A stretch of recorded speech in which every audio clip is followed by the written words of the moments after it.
Okay. I pledge allegiance to the flag Allegiance of the United States of America United States of America, and to the republic for which it stands, one nation, under God, indivisible, with liberty and justice for all. Justice for all. Right. Okay. We have actually Chad's here, right? Yes. And is Keith? Yes, Keith's here too. Okay. So Chad, I think I'm going to turn it over to you because I think what we wanted Keith to do was to address some of the questions that the residents brought up at our last meeting and talk about how we've reworked the zoning. There were some suggestions for changes, and I know you and Keith had a conversation. So would you update us?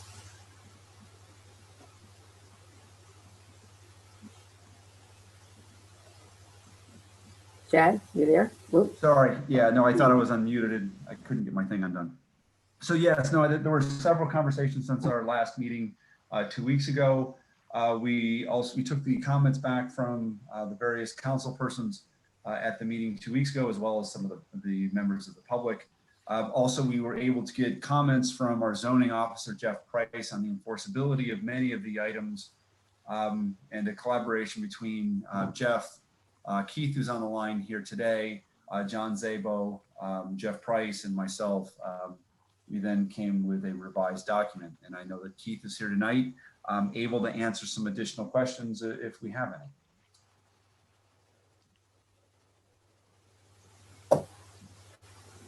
Well, I know one of the questions that the residents brought up that are across from the fire company was why were we including those in the downtown area? They had a number of concerns about having their zoning changed from residential to downtown core, I think it is. Were you able to revise the map, correct? Yes. I was able to revise the map, but I don't believe those properties were a question on the map. We added the library, which was obviously an oversight. And then there was a little bit of, I think what was originally B1 zoning that was, it really kind of falls on the other side of the railroad track, and it's mostly kind of tanks, I believe, for a business that just got inadvertently left off. So that map has been corrected per the conversation, and also some just additional requests, some little things that John picked up and was able to get me to make those changes. As it relates to the residents, though, I'm not certain that I'm the best at answering that question, but I will give you from my perspective. That was, and I apologize, you might see a dog jumping back and forth in the background here. That change in the boundary came from the downtown committee, and if I recall correctly, the primary reason that occurred is because I believe there was some higher intensity development that is either proposed on that western gateway to the community or had been discussed. And so I think that there was a thought too with the gas station and with the Borough Hall property, not that the Borough Hall is included, but that should be the clear demarcation of the beginning of downtown. So I think that was what drove that. And if anyone else that might be on here, I thought that Sam and or Bonnie were going to be on, they might have something else to add to that. But that was what drove that that boundary decision. And Keith, where was left at the last council? Because I think there was one or maybe two members of that area that were concerned. I think the way that we left it as a council was, look, come back to us with how you'd like this to look. I don't know if any of them have had a chance to contemplate on that boundary, and if any of them are in the public tonight. Mary Jane, maybe we can hear from them. From who? Oh, I see Bonnie Sellers is here. Bonnie, did you want to comment on that piece of the zoning? I'm sorry, I just dialed in and I didn't hear what the topic was. Is this the area of zoning that was in discussion last meeting on the western part of the downtown? Yes, where there's 6 houses, I think, along that stretch. Right. Yeah. My recollection is that we didn't take a strong position on that we were thinking that that was a good area of demarcation. And I think Keith walked the town and agreed with that, but I don't think anyone strong view on that. Okay. I would ask, I saw a letter that came in that had 3 signatures on it from presumably 3 of the households. Is it 5 or 6 households that would be impacted in the original design? I thought the letter said 6. I think there's 7, Jeff. I mean, Tom. 7? 7? Yeah. Okay. Yeah. So do we know what the other 4 households? I mean, the 3 households suggested that we not include them in the downtown core rezoning. Do we have any input from the other houses? There were some that were at the meeting last week whose names are not on here. I had spoken to one, and you know, it was just questioning like, what are the drawbacks, what are the benefits type of question. And I think that's what we discussed last meeting.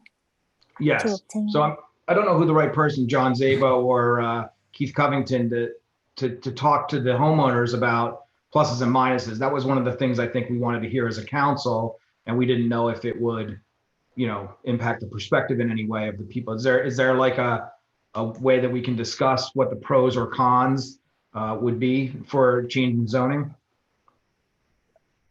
I'd be happy to give my perspective on it. I did not. I was not completely sure where this all landed, so there may be some things that I can't answer about this because I wasn't really completely prepared to talk about this tonight. But I can, give you some basic differences between what is there today versus what could be there in the future. I think more specifically though, Keith, it's more about how does it impact a resident who lives there rather than whether it's the impact for the town. It's what's the impact on the resident. Is a resident restricted? Do they have more flexibility, less flexibility? From the perspective of the residents, what's their pros and cons? Yeah, I understand that. Yeah, I think, I think it's a lot more flexibility to a resident. It does not mean just because there are non-residential uses that would be permitted there and allowed to be developed there, it would not, would not require that to actually occur. That would only happen if that property owner sold the property or developed it themselves and so forth. So yes, since they are residentially zoned today, there is a lot more flexibility in what could be built on those properties in the future. And then it does not preclude them from maintaining their house exactly the way that it is today. So, you're basically going from, a residential type zoning or residential only zoning to one that allows not only residential, but non-residential uses with the design standards that are intended to, create that Western gateway into downtown. I hope that helps a little bit. Yeah, and actually one of the, in the letter, she mentions 5 to 6 houses. And I know one of the people that signed it owns 2 of the properties. So we have, I think, most of them there. So just to clarify, our agenda package has a map. It's on page 46. Mm-hmm. And those houses are still listed in this map as downtown core. So that They has are, not yes. been revised. Okay. Right. And they were not taken out because there was not a definitive decision at the last council meeting. Right. But was the statement made earlier that we do have a revised map? If we wanted to use the revised map, it's been prepared? No, it has not been prepared. Okay, thank you. It wouldn't be difficult to create that. So, Council, what is your feeling on these houses? Should we keep it in or? I mean, my feeling is it's up to the homeowners. You know, I mean, I think Bonnie's sentiment was similar to mine. I don't think I think there's pros and cons. I don't want to, you know, use my own personal judgment on what I think they should do with their property. I don't think it changes what we're looking to do with the downtown. So I'm fine with the way it is. I think it would enhance, or personally, I would anticipate it may have some positives over time, but that's not for me to judge. Yeah, and I mean, I just want to make sure we get input from the residents. Is there anyone else on the call here who is one of the residents from those properties? I don't know if anybody is here tonight. I don't see anybody speaking up. This is Jim. If we take them out, just to clarify what we're deciding on, if we take it out, then they would remain as residential 4, which is what they are now. Right. And if they sell their property to someone who wants to develop it, then they would need to get a variance in order to do that, yes? Yes. They would have to either get a variance or we would have to change the ordinance to include them at a later date. Right. So at this point, it really isn't crucial that we rezone that. But an R4 does allow you to have a home-based business in it. And if Jeff is on, he can clarify that, but I'm pretty sure it does. Here, Connie Wood just got on. She's one of the people that signed the letter, so. Yes, a home-based business is a very restrictive business that you can run. As far as no signage, only 25% of the first floor can be used as a business. No visitors. It's quite restrictive. Okay. So who haven't we not heard from? John, do you have any strong feelings either way to rezone it or leave it as it is? No strong feelings, kind of follow Chad. I think it's more pros than cons, but I don't have a skin in the game as much as the people who live there. So I'd be inclined to defer to their sort of consensus. Okay. Oh, Jeff, you've joined us. Yeah. Sorry I'm late. Good yunt, if I could say to everybody. I don't think I'm violating church state if I wish everybody a good year and they all be inscribed in the book of life for the upcoming year. You know, when this was first proposed, I thought it was a good idea and it would expand the possibilities in downtown. But then having heard from the residents and the fact that there hasn't been, to my knowledge, any indication that anybody's interested in developing that, and the fact that we could shift the burden from the resident to a future potential business person, let them get the variance. I would be inclined not to approve this. And I like the letter that they wrote talking about that stone wall, because the stone wall, it's very, like, it has nice character, but it's not in the best of repair. So maybe this, that's something to look at for down the road, is just improving that. So it's very possible to redraw the map if that's the direction we're going and remove those seven residents. Is that what we're hearing of the decisions going to be? I think Gina, go ahead. Gina? Yeah, sorry. I think I'm with Tom that I'd like to hear from all the residents. Yeah, I would too. But I think, how many have you heard from now? Is it 5 in total? 3 officially. I don't remember Connie, which. One of the, Connie, would you, I know you had 3 signatures on your letter. Are there more residents that you've gotten opinions from?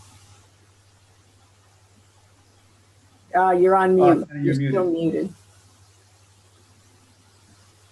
Okay. the residents at 103 are undergoing some medical problems and said they would write their own letter, but they do not want to be zoned commercial. And is that everybody? Because I know you I have two. don't know how far down this goes.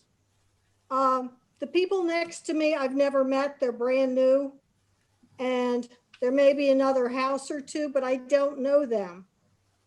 Can I just ask a question of our borough? We sent a letter to each of the 7 households though. So they've all been notified. If they felt strongly for or against it, they've had the opportunity to provide input. Is that correct?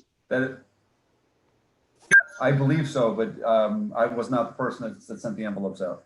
I did send it certified to everyone on the list that Jeff had provided, Jeff Price, so yes. So, I mean, I would like to hear from everybody, but I mean, everybody's been given the opportunity by certified mail to attend the meeting or write a comment. All the comments, 100% of the comments we've received to date were not supportive of making this part of the downtown core. So I'm fine to move forward by removing these from the downtown core zoning, rezoning. Connie, is your opinion still the same? Who? Connie. Yes. Is your opinion still the same, that you would like to remain residential? Yes.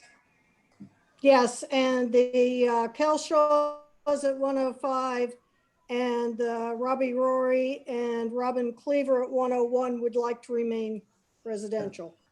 So with that being said, you know, I think, is it fair to say that we have somewhat of a consensus at council that we're going to remove the 7 from, okay? So Mary Jane, if we could move on to the rest of the comments. Did the council feel that we represented their changes? And I know Jeff has had discussions with John directly. Was council satisfied that we've gotten this to a place where we can move this forward? I believe so, because we have the, all the comments were in the Dropbox. So you could see John Szabo and Jeff Price's and Keith's comments. Yeah. And then I believe, Anthony, you put up a clean copy. There's a clean copy that we exists, yes. Want to introduce the new zoning with the revised map. We could can we do that tonight, John? Jack, sorry. Yes. Okay.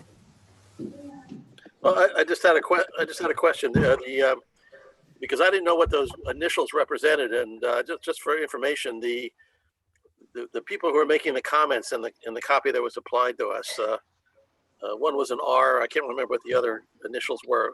That's Renee. Okay. Who were the other people? We had additional detailed comments, and Jeff, I'm sorry, you missed the beginning. So besides what we did at council 2 weeks ago, we got a full review from Jeff Price and Renee in regards to enforceability. And that was, I know, important to all of us. So those are the R and also Jeff Price's comments from them too.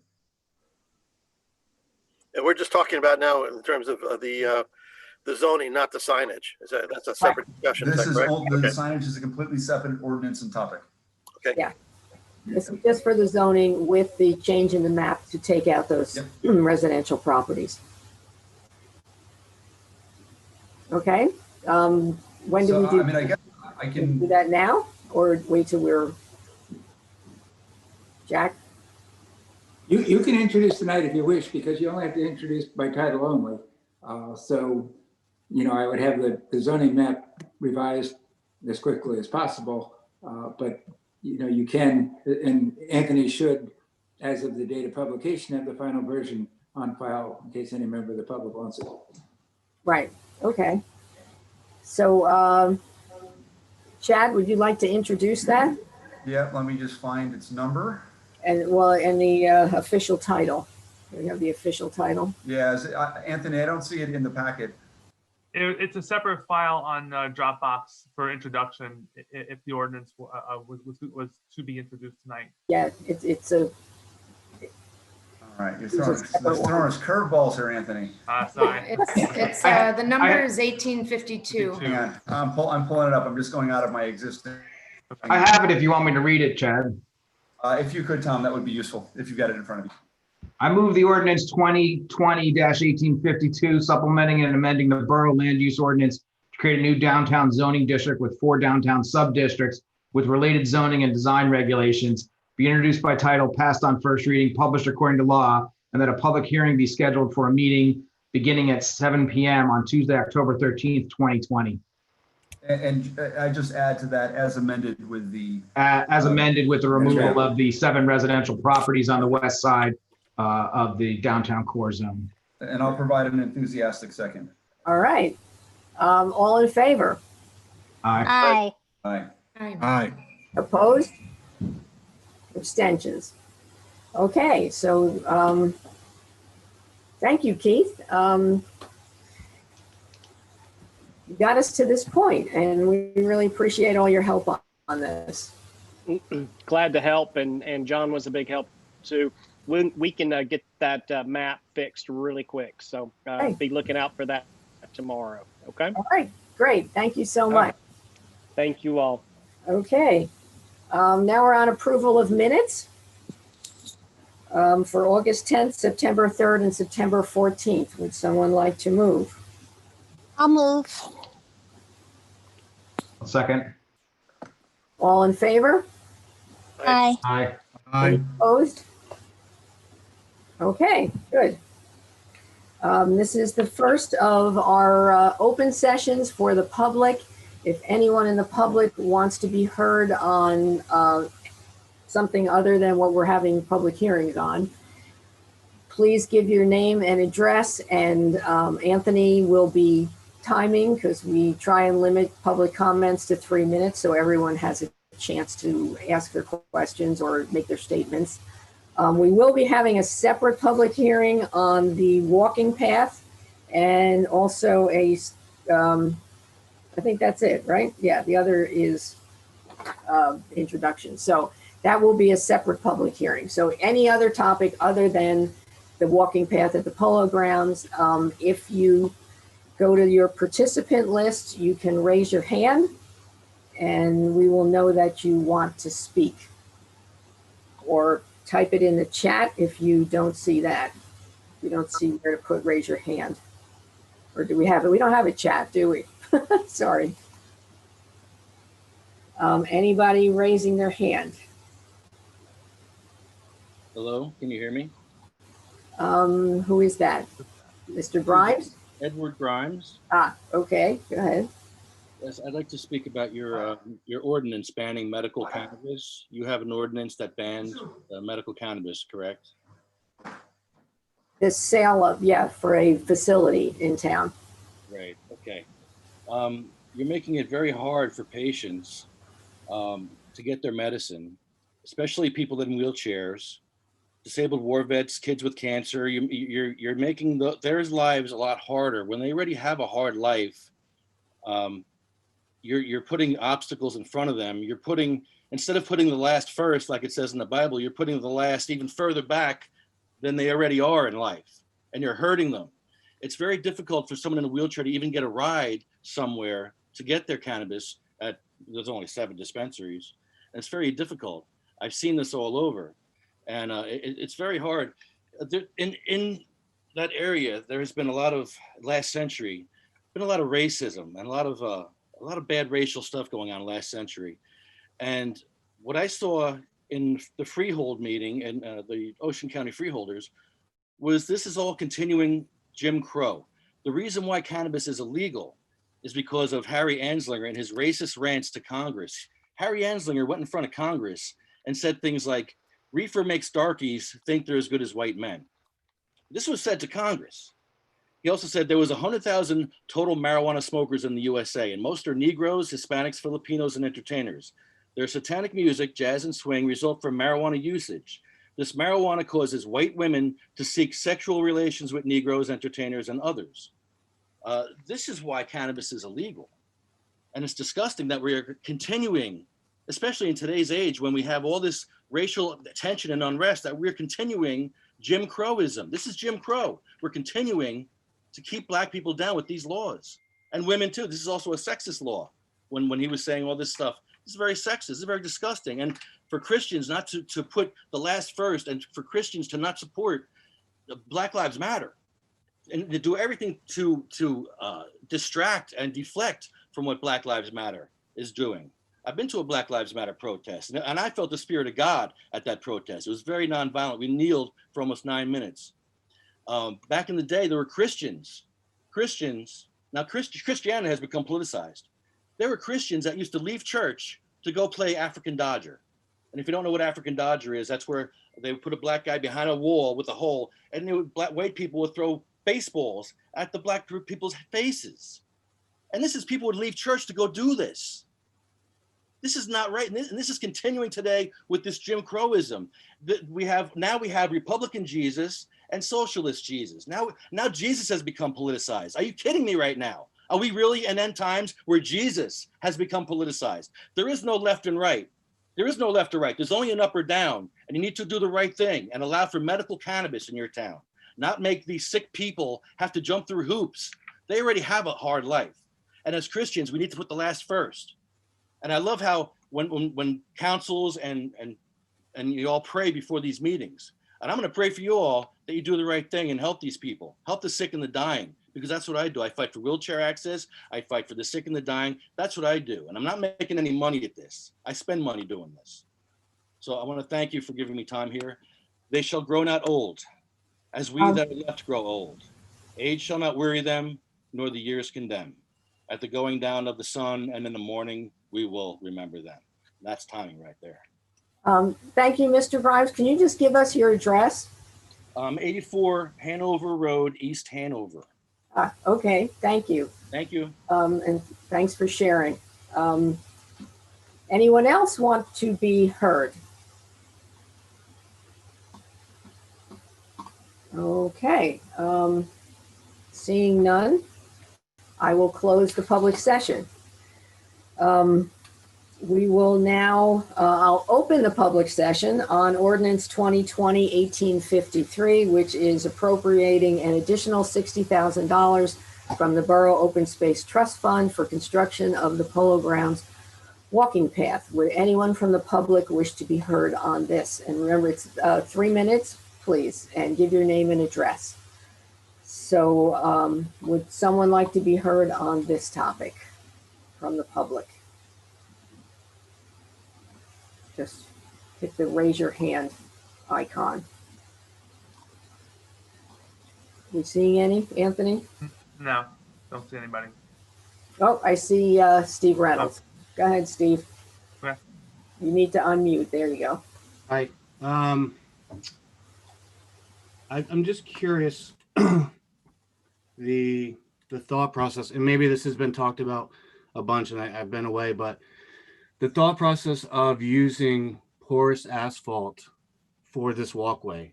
Doug had responded in the email that it was to create more pervious coverage, and that if we were going to put a snack shack, and it wasn't real clear as to why we were going to use this really, really expensive product for a walkway. And does anybody have any? So yes, I was on the Public Works Committee, and we did address that. If you look at we looked at all the different options that we had for the area. Actually, this is the least expensive, and it is a little confusing. It was confusing for us. We spent a lot of time talking about it, but the way that the calculation is made is that the material counts as impervious surface, but then you get a credit back because of the type of asphalt it is that's porous for the same square footage that's impervious. So basically it has a net neutral effect on your ground coverage in terms of pervious impervious. It's very confusing the way it's worded, but for the reason that, you know, we get the credit back that's equal to the size of the space that's paved. Because it's porous, we get a credit back in terms of the calculation for pervious or impervious coverage. Basically, it has a net neutral effect. And on top of that, it was the least expensive of the options because the other options that we looked at, you know, had ancillary costs, you know, to make it work. And because it was both the cheapest and it had this secondary benefit of having this net neutral effect on impervious coverage calculation, it is our recommendation of the Public Works Committee. But I'm saying as a product as at whole, so if somebody's bidding this, it's $90 a ton to buy porous asphalt. It's 50 something a ton to buy, I-5 asphalt. So that line item could have theoretically been much cheaper than what it is because of the product that you picked. We didn't specify the product. We specified options, including porous asphalt, non-porous asphalt, and gravel. Were all different options. All bids were evaluated, and this was the cheapest option. Sorry, just to clarify, Tom, because we did paver grit, crushed stone, and porous asphalt. We did not get bids for I-5. Right, Tom, what I'm saying is that line item, yes, it's the cheapest of all the items, but it could have been substantially cheaper if you used the I-5 asphalt as opposed to the porous asphalt, because like you said, I guess I don't understand the net neutral, but the porous asphalt also has a maintenance issue in terms of the amount of fines that get lodged in there and get clogged up. So like through the King's parking lot, where the toy store is, all those parking stalls are porous asphalt with, like 2-3 feet of stone underneath it, but there is a maintenance aspect to cleaning up that type of asphalt so there's not fine stuck in, so it can drain properly. So was that thought of as well, the maintenance aspect? I think the information that was bid from the RFP and the responses we got are in the package. No, I'm saying like from our engineer, like it doesn't sound like it was thought through very well. Just for my edification, can I ask, why was impervious coverage, what's the conservative impervious coverage? I don't, that whole field is wide open. I don't think that would be a calculation unless it's different for public spaces like that. So the only thing that is deemed pervious coverage in the borough is grass and dirt. So the porous asphalt does not, and again, I don't understand the net zero, but the porous asphalt is not considered a pervious coverage per the borough's eyes, correct? The way it was explained to me in the Public Works Committee meeting was, take the example you gave, the King's parking lot, is that if they have a limit to impervious coverage. So if they paved 100% of the parking lot in non-porous asphalt, I think you were referring to it as I-5, no. Then they would exceed their limit on impervious coverage. So if they do 20% of it in porous and the 80% in the I-5, that the fact that the 20% was done in the porous asphalt gives them the ability to make the correct calculation that they don't exceed their impervious limit.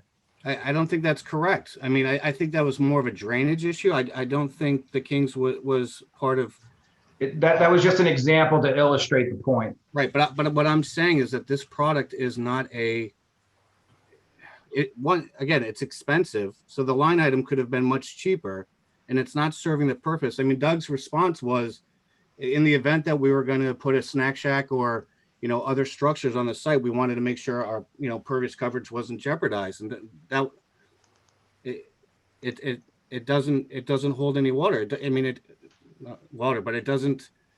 It's not a product that helps in any way other than it being very expensive. Okay. May I say something? I don't know if I'm being heard. Am I being heard? I feel like we should consult Chris Abrupta from Rutgers University for a very brief, statement about the use of porous pavement to mitigate stormwater runoff. And just, Christy, give your name and address, please. Oh, I'm sorry. Christy McDonald, 59 Anderson Hill Road. Okay, thank you. And I also see, I think Carrie Hazelton wanted to say something. Yes, hi, thank you, Mayor. I just had a couple of questions.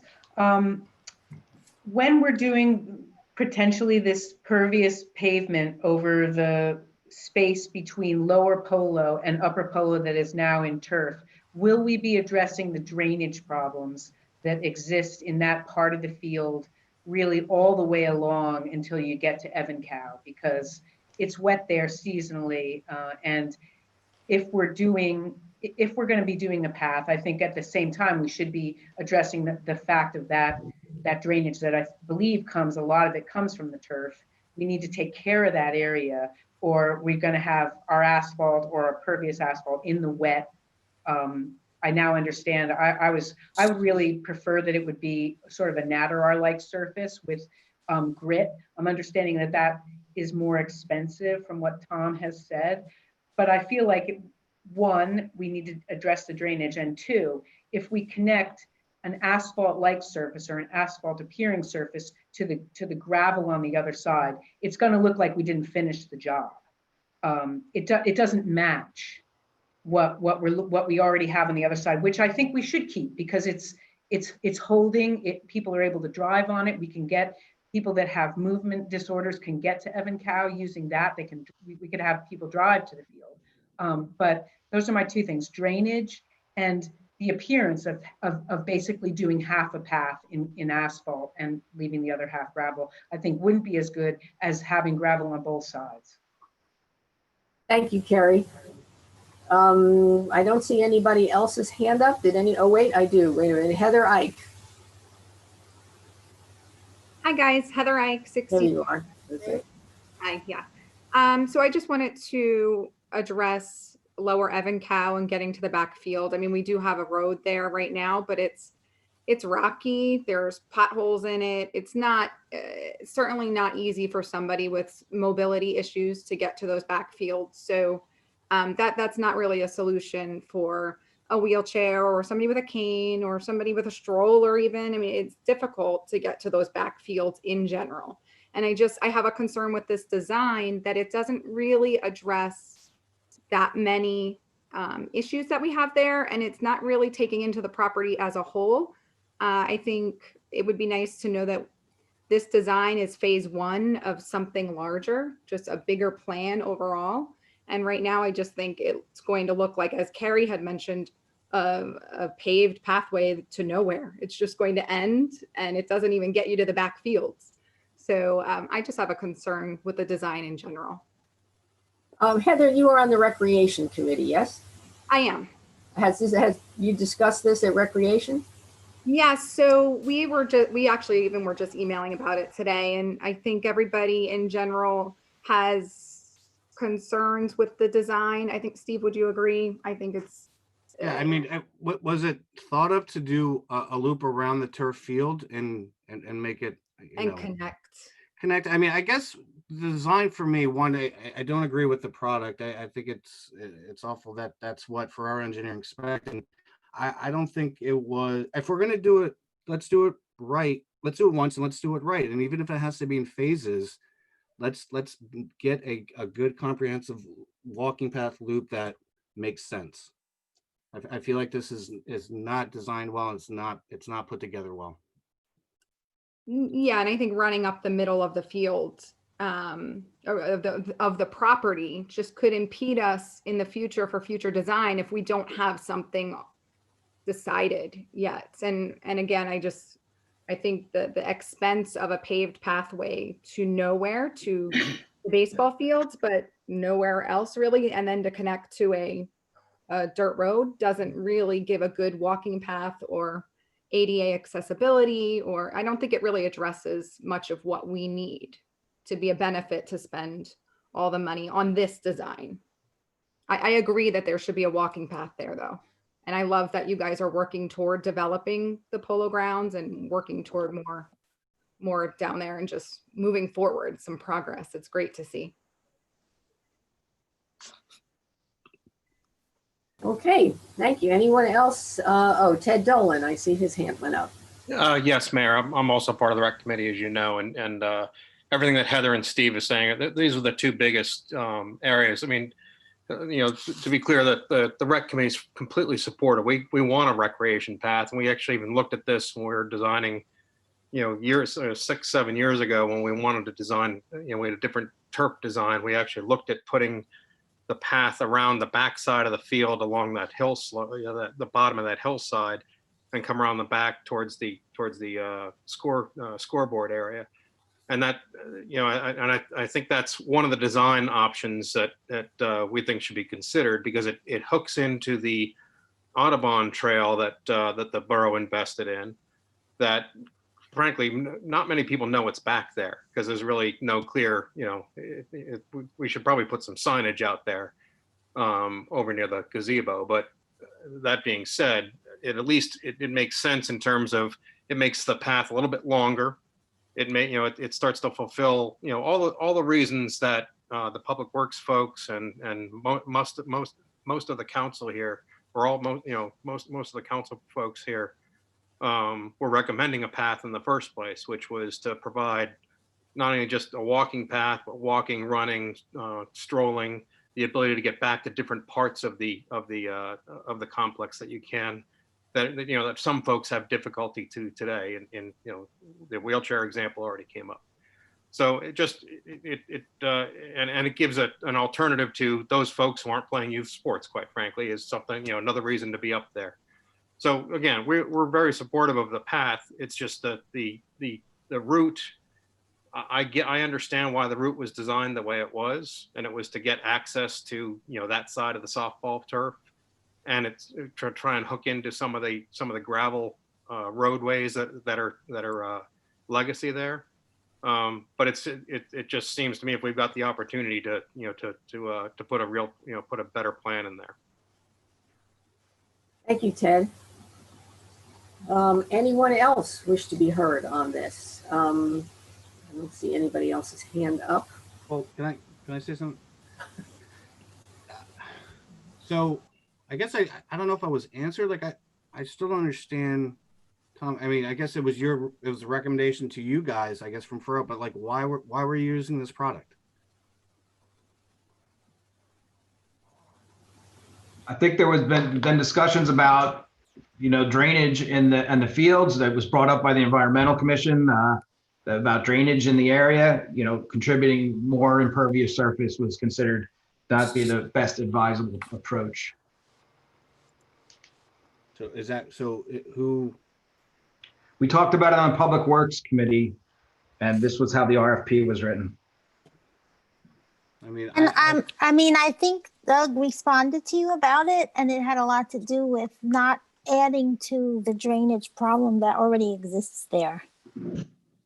Well, in fact, if my recollection is correct, and this answers a little bit of another question that came up, a portion of the expense for this is related to adding some mitigation drainage towards the left field of the second baseball field, where there's some of the water. There's going to be some mitigation done as part of the construction of the path.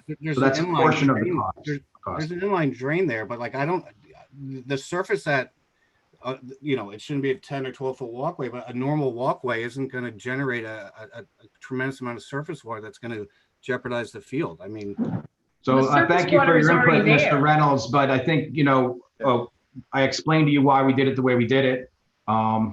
You can agree or disagree with the approach. We felt that contributing to drainage by putting more impervious surface in the area was not the best approach, so we took the approach we did.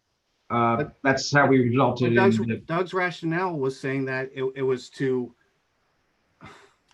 limit impervious coverage. Like, so what the idea was for using this, it doesn't matter. It doesn't gain you more coverage. Yeah. Okay.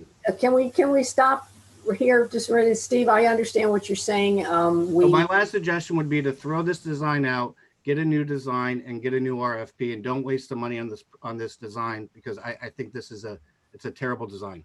Okay. Yeah. So we've had that discussion. Anyone else want to have something to say? Thank you for your input. I just had a question, Mary Jane, for Steve, when she had spoken about speaking with the doctor from Rutgers. What was the you said was it about the material type that we should ask him about? Are you still here, Christy? Yes, I'm here. Okay. And hi everyone. I feel that it's important to look at the actual information about the function of the materials and the purpose. Our municipality needs to control stormwater runoff. That's a huge problem in our municipality. And whatever way we can do it, by green infrastructure on our public properties, but also our private properties, any kind of infrastructures such as porous pavement, we can majorly influence the flooding and also water quality in our municipality. So I fully am in support of consulting people. I don't know a lot about porous pavement, so I can't say a lot about how well it functions and the cost, benefit analysis, but it is a potential, tool that our municipality can use. So we should not discount it. And what Thanks, can Dr. I can't say is Obrapta help us with?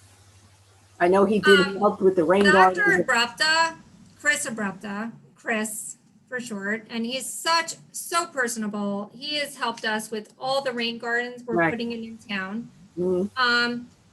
He would gladly help us to understand how the use of these types of technology could help us. I think we should really talk to him about it. And I think he would do it potentially without any cost to us. We could just call him up on the phone about whether we should do it. Yeah, I know he was such a big help with the rain gardens. He really. Mary Jane already has a relationship with him. I have a relationship with him. The Environmental Commission members have a relationship with him. I think we can call on him and ask him questions and ask him to help us make decisions. Yeah. Perfect. Okay, thank you. So Mary Jane, on this one, I tend to see the sediment of some of the things that I've heard. I know there's been a lot of work that's gone into this, and I appreciate that work quite a bit. It just doesn't seem like the right design. It seems like it's too much money. And I think it needs to be brought within the context of the bigger plan that's being developed for the Polo grounds. So I think we need to go there before this goes forward. Thank you. And I see, I'm looking at in the chat, and what Anthony is telling everyone is if you comment in the chat, it doesn't go in the record. So if you'd really like your comments to be in the record, you need to raise your hand and say them. I don't know. I see Laura. Did you want to just say that to everyone? Hi, yes, Laura Hartnett, 117 Anderson Hill Road, also on the rec committee. I agree with Heather and Steve. I just don't think that the plans that we currently have make sense for the amount of money that are being spent. And as far as I didn't get to hear all the conversation that Steve and Heather both mentioned, but someone mentioned earlier, maybe making the path not as wide. Does that help with the surface space? If you look at the drawing, the side that we're doing, I think is 6 or 8 feet wide. Wanted it wide enough so that 2 people, could pass each other on the path. Okay, because I thought one side was up to 12 feet wide. Yeah, that's the side where the gravel side now is wider because there's trucks that go down that side. But the paved part that we're talking about, I think, was 6 or 8 feet wide, and the width was determined based on what we thought would be enough for 2 people to pass walking in opposite directions. Right. Yeah, So the current gravel side that's not being paved in that scenario? Correct. The current gravel side is the wider side at 12 feet, and that's because trucks go down that side. But it's not being paved. We're not paying to pave that whole 12 feet. Not in the option that's under the ordinance that's under consideration tonight. There's an option, and we have some drawings. I don't know if we're going to discuss it for something a little bit smaller and something a little bit more extensive than what's being in the ordinance tonight as well. There's drawings in the package. I'm not sure if they went out to the public, Anthony, all the drawings, or if they're just available tonight. The 3 options did. They are on the website, yes. Okay, so which the one option, the option that's being discussed is the middle one. It's in the color pink, and it's the $110,000 option. It's called base option number 2. But Okay. there are other options which were bid by potential vendors that are more or less expensive. Okay, personally, I think it's falling short of doing any benefits for anyone. Okay. Can I just ask a question of council members O'Day and Samara? We've heard about this other consultant, but for our original RFP, and there was a recommendation. You said there was a recommendation for us to craft it in a certain way. Who were our advisors for that? Was it all internal? Was it our own public works and grounds people, or did we have any external input? Bob Brightly, yes. Was it our engineer? It was our engineer and our grounds people and the capital projects, Doug Walker, that, we walked the field, we looked at the space, we looked at the existing gravel pathways, we looked at the topography, we talked about the drainage. I think the design includes additional fencing to protect walkers from foul balls off the baseball field. So those are all the things that we looked at when we were evaluating the design. Okay. And this was, this was a bid, not an RFP, right? Was this a Yeah, formal? so I misspoke, Yeah. but we had, I think, 5 or 7 companies that responded to the That bid. actually bid on it, yeah. As a path forward, is it possible to get the opinion of the folks that are doing the master rec plan on this? Is that I'm not sure that's their area of expertise. So if you're talking about the technical aspects of things. Well, I also don't think even if it were, we didn't pay use them to do this. We didn't pay them to do this kind of evaluation.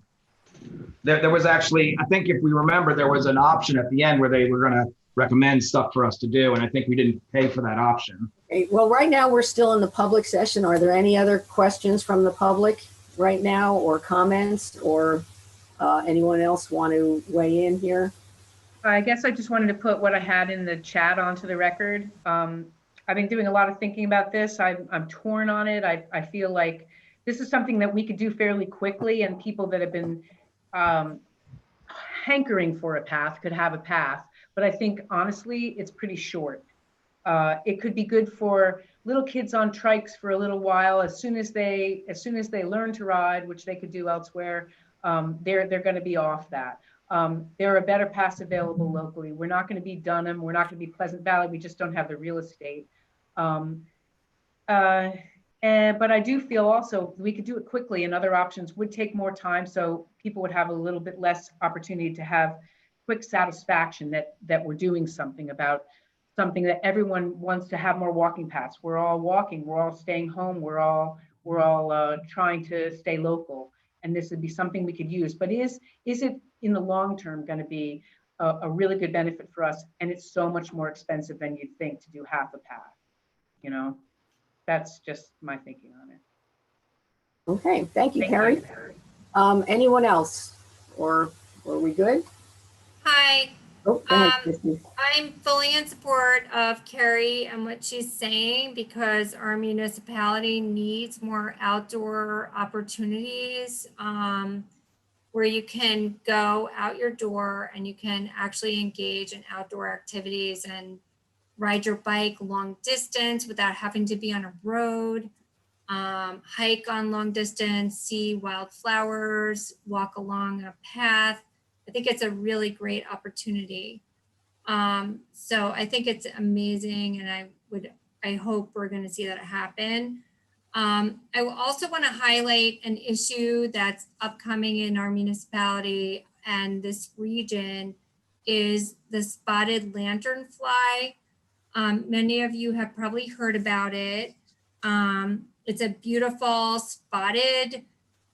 It looks like it's not a fly. It looks like it's actually a leafhopper. But they are invading our area in our backyards, and they're considered to be a major threat to our orchards, vineyards, and our native hardwood trees and pines potentially. So if you find them in your yard, you should kill them. And if you have ailanthus or tree of heaven in your yard, you should try to get rid of it.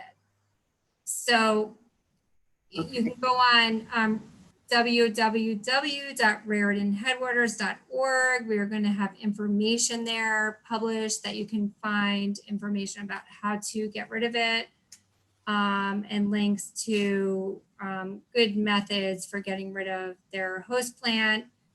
But this is a potential big problem, and they're just arriving here.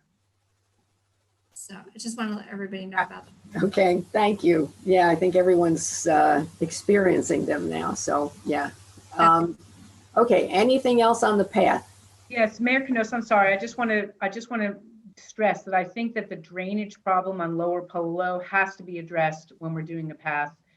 It sounded like we are going to be doing a little something in left field on the far field, but there's a problem all along the soccer field between the first baseball field and the second. It's wet.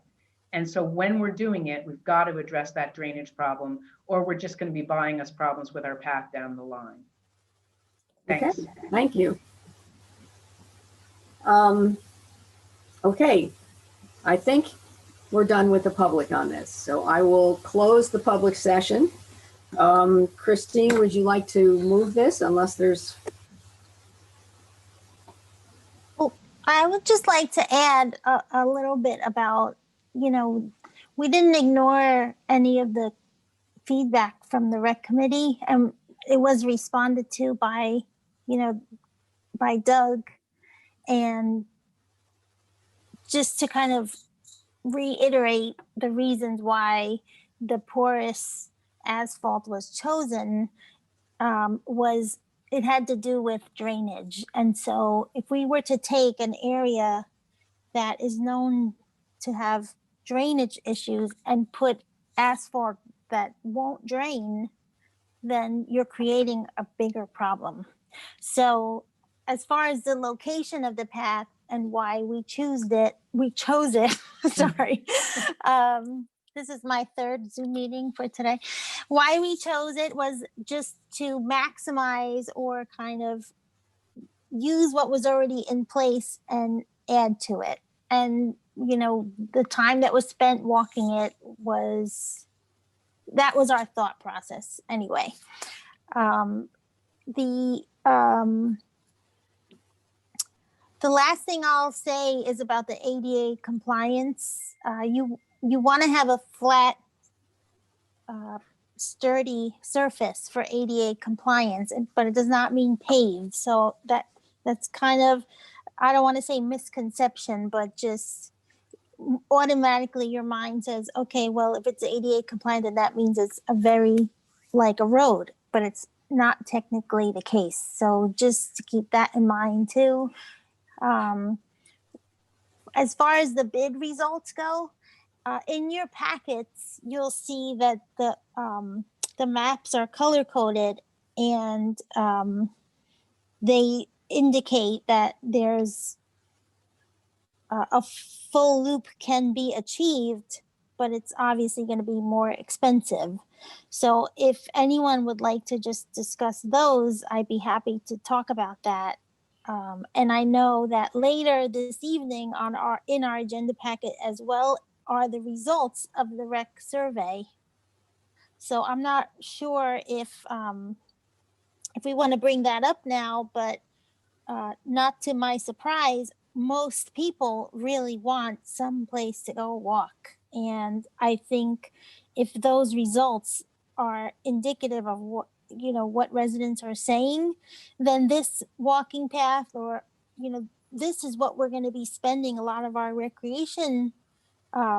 open space money on, is development of these kinds of paths. And so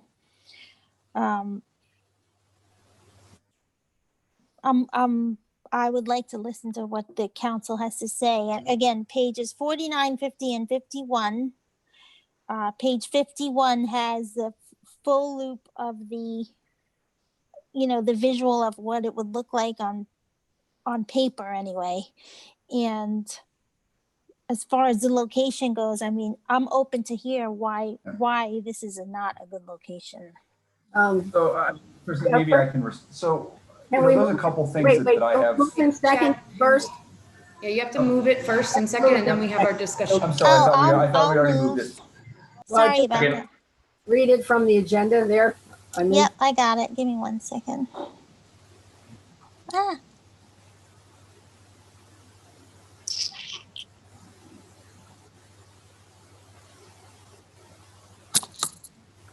It's number 7 on the agenda.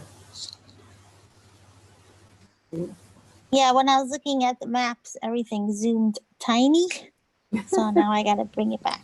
Okay. Just the one sentence here.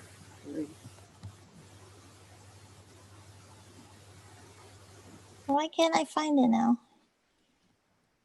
Oh, I move to pass ordinance 2020-1853, appropriating an additional $60,000 from the Borough Open Space Trust Fund for construction of the Polo Grounds walking path. Do the next part on final, be approved. Oh. On final reading.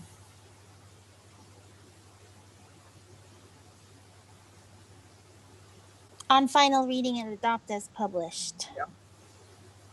I'll second. Okay. Discussion from the council. I mean, I'll answer. Go ahead, Gina.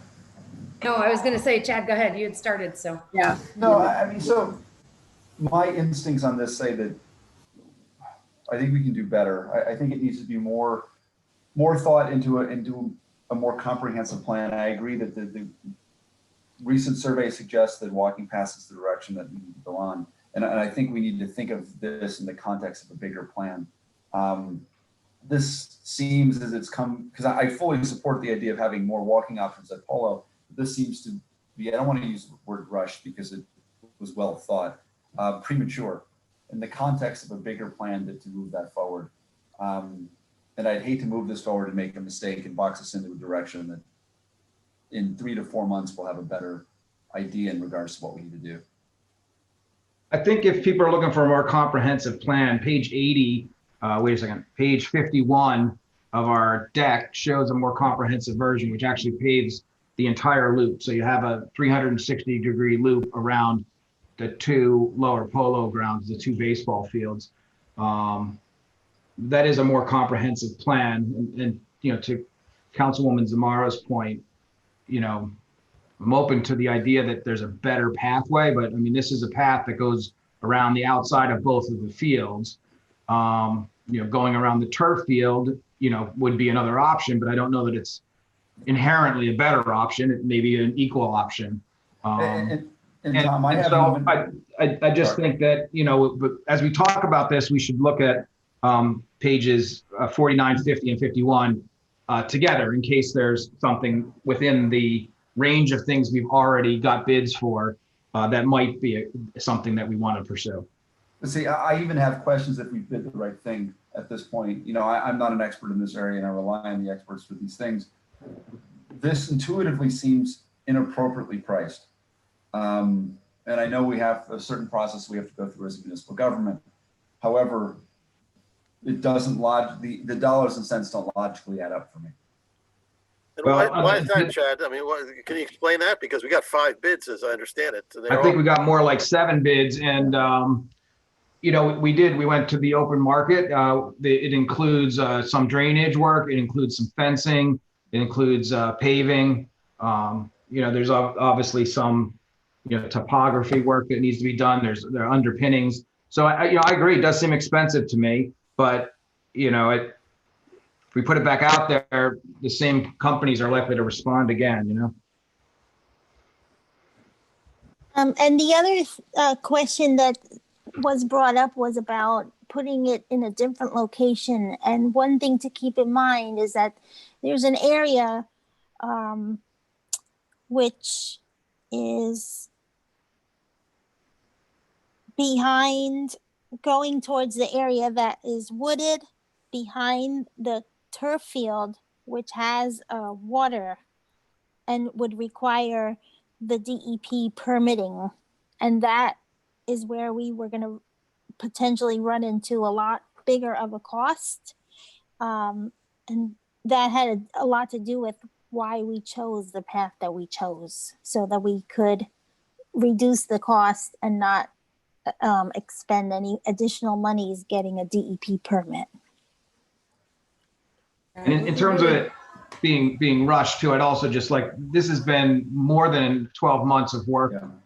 So it has been considered back and forth, and the Public Works Committee has spent hours talking about this, talking about the pricing and looking at it. So granted, it may not be the optimal design if that people want to talk about a different design, but I don't think it's rushed per se. But maybe there are some design considerations we could look at. Yeah, and you'll notice I changed my word from rush to premature. I know that there's been a tremendous amount of deliberation on this.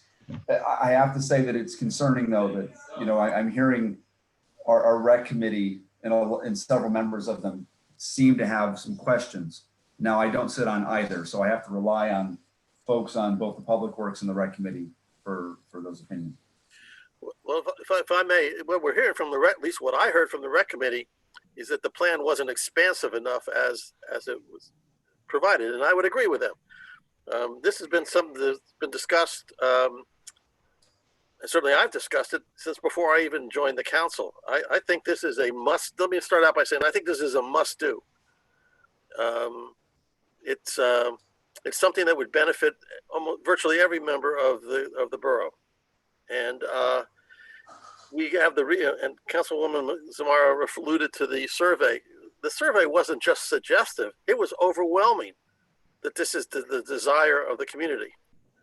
So I think that, in fact, we ought to consider the entire circumferential plan, the one that goes around the entire perimeter.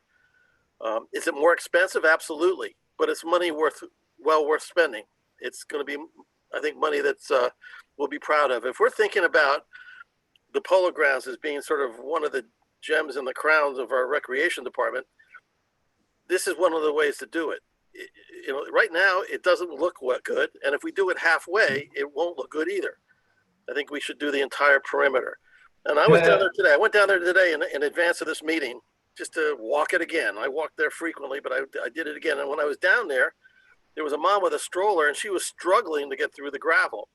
So to say we're going to do one half because it connects with the gravel, I think is inadequate. I think we do the whole thing. And then, you know, we plan, and it could be done in phases, to get the little Evan cow fields, to do that part of the field. And I agree with Ted Dolan, who says that we ought to connect with the Audubon. I was surprised the results of the survey about how many people are using the Audubon trails. So this will actually, if we do this walking path, will fulfill one of our goals, which was to link a number of paths throughout the borough. So I am fully in favor of the plan on page 51, I believe it is. Will it cost more? Yes. Will it cost the taxpayers any more? No, because the money's already there. So, okay, so I'd like to just throw out some points here. So one, I think premature, Chad, is the word that I wrote down as well when I was listening to everybody think, and I've really been torn about this because I'm on Public Works and I've listened to all of the discussions that we've had and everything, but I think too, just quickly, Jeff, your point about the Audubon trails and how many people are using them, I think there's a difference between what people refer to as the Audubon trail that Bernardsville has connecting us, you know, at the back by those fields versus actual Audubon. And but so I think we need to, it is, but I'm just saying that I think, you know I answered that I used Audubon trails, but I answered it as going to Audubon, not using those trails to connect the two. So I just wanted to point that out, that there could be a misinformation or misinterpretation by the end users of the survey. But I did want to bring up that, you know, I did ask for a meeting between REC and the Public Works Committee, and that meeting never happened. And I think that, you know, we are doing a disservice to all of our residents by not having a complete larger plan and knowing what our phased approach is, rather than just, you know, starting here just because we want to start with something and we want to make progress. And I want a walking path there just as much as everybody else on this council does. I think we're all in favor of having a walking path. I think it's about how we go about it and how we plan for it. And I don't think that we've really planned for it. I think that we've had Doug and we've had our engineer who have worked on a plan. I don't know who else was involved in the plan itself as far as coming up with what it was and where it went. And I think that, again, we're going to be doing a disservice to our community if we don't do that. And as far as the NJDEP and the permits back there that Christine brought up, we know factually, is what we talked about in Public Works, that yes, it's going to cost money in order to get an evaluation of what it means. And yes, it's going to take time for the permit, but we don't know what that return on our investment is because we don't know how much it's going to be. We didn't ask the engineer for an estimate of how long and how much it would take them to pull something together. And we have no idea from the NJDEP without that, how much time it would actually take. So I think that is something that we should do, because we could have a better walking path if we increase that space back there as well, and we could connect to different areas. I think that potentially one idea, I think I have two ideas. One, a short-term idea that maybe could help with getting people back to the Evan-Cal fields that might need it, is putting some handicap spots back there in the interim. And or moms with stroller spots. They have these at all of like the big box stores and things like that now. So I think we can do something a little bit creative, because we have access for cars down that path already in the interim, so that we can get access to the fields. But my second thing is more long-term, and that's, I think, to hand this over to Bob, who is our new rec director, and have him take over the planning with the rec committee, bringing in, any people, experts, people with ideas, and keeping the residents informed. Again, we've spent, I guess, over a year per Tom, I don't really know exactly, but if it's over a year working on a plan that many residents today have come and said that they don't agree with, or they think is not, fully thought out, or fully taking in all of the residents' needs into account. And I think I also heard everyone saying that they want a path. So I think there's a lot of agreement in a lot of areas, but so it's not the what that's in question, but the how at this point. That's good. I think, in terms of residents' needs and taking that into account, I think when we started this project, we looked at it and we specifically discussed trying to keep it within the original amount that we had projected for it. There were some rough estimates for a number of open space projects that were approved in August of 2019. So that's where I get my 1 year, over 1 year of time. So it was more than 12 months ago that this money was approved. So when we were first envisaging doing the work here, the question was, what can we get for the amount of money we have? Which of course we couldn't get anything for the small amount of money we had. Even the lowest bid was more than the money that we had originally set aside, which is why we even have an ordinance for incremental funds right now in front of us. So while we did consider residents' needs, we also tried to stay within a targeted price range, which we felt, was also a responsible way to do the work, and then do it in a way that could be added to or built on later in the second phase. Now, I think, as Councilman Hammond has pointed out, within the RFP, we did bid a couple different options, one including an entire loop all the way around both fields, paving the gravel area that's currently gravel now. That obviously is an option. I think, in terms of being more useful, I think that certainly, full loop is more useful than a part of a loop that connects to pre-existing gravel pathways. So Tom, I have a question for you though to that comment. And I fully appreciate where this started and where it's come from, and also the changes that have happened recently, with the referendum and the way that, at the end of the day, we're putting together a comprehensive plan and a spending plan to improve our open space properties. If you weren't constrained by the initial thought process, would you have thought differently for this path? Well, I do think that there's a field of thought which would say that the design on page 51 is superior in terms of usability and meeting residents' needs. I do want to point out that, it's not just the pathway, that we had to build 2 fences around the first field because of the proximity to the baselines. And there's drainage that's in the left field of the second field, which is, causing some of the price.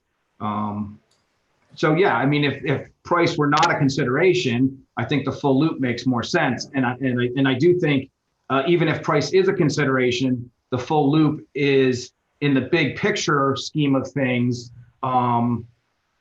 it's financially doable. And I purposely put together a one-page spreadsheet that I send around to all the council members, the mayor, both of our finance members of staff, Anthony Soriano and Jack Pigeon, earlier tonight, to show sort of the amounts of money that are in the development side of the open space fund and the impact of making any one of the three decisions that are listed in tonight's package. Yeah, so I mean, I'd just like to comment. I think when I said that, that the residents weren't involved, I meant involved in the design of the path, or where the path went, or what it connected to.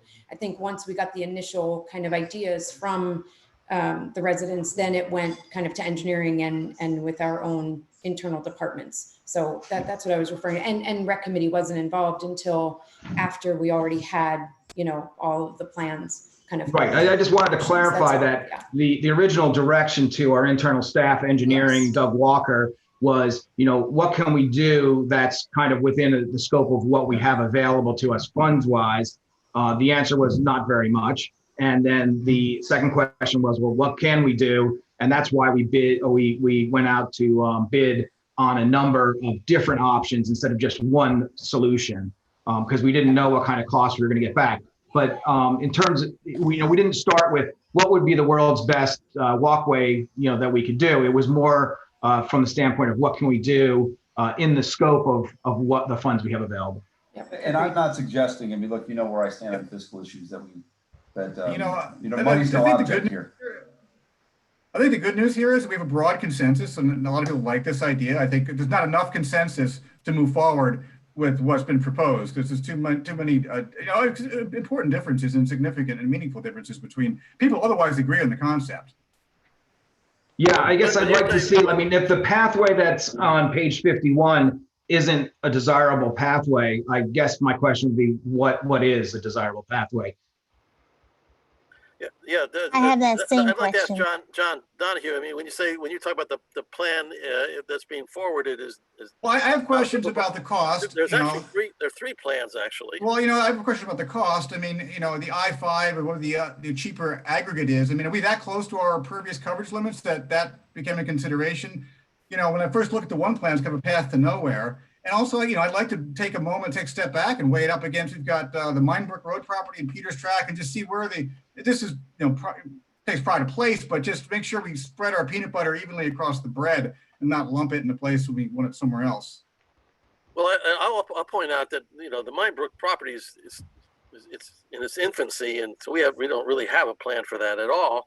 That's going to take some considerable amount of time. As far as Peters Track, there's actually a rudimentary path that's already been hacked out by volunteers, the hunters, and so that may end up being like a lot of things that get done in the borough, done in large measure by volunteers. I think we ought to focus on the issue right in front of us. We have this area, which is the center of our recreation program, Polo grounds, and I'll argue, by the way, that it's not a path to nowhere. If you went with the more abbreviated pathway that interfaces with the gravel, it makes a loop. It's just half of it's gravel and half of it would be asphalt. I don't think that's aesthetically very pleasing, and I don't think functionally it's very pleasing.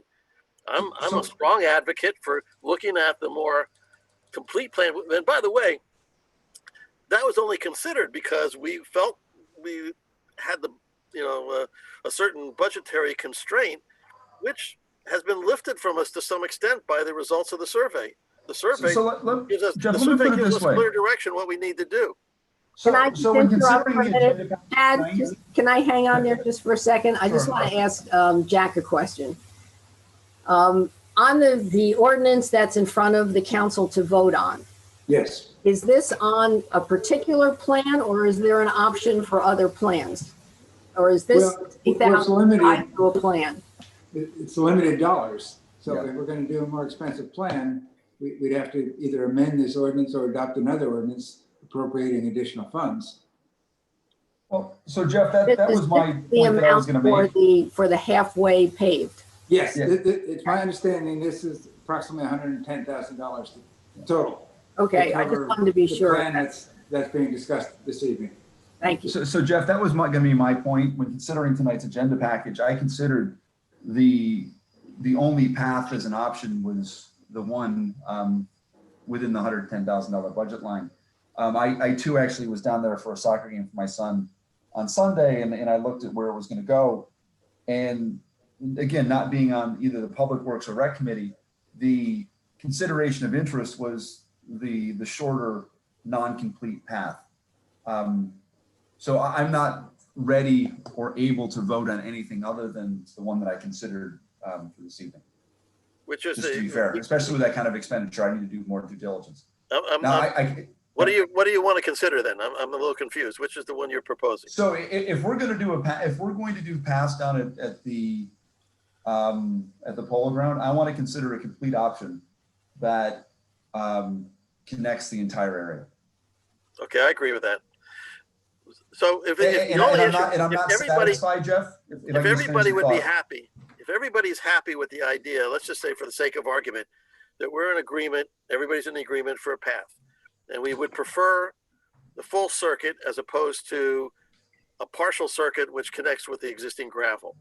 And then if the only question really is, could we get a financial benefit by using a different product?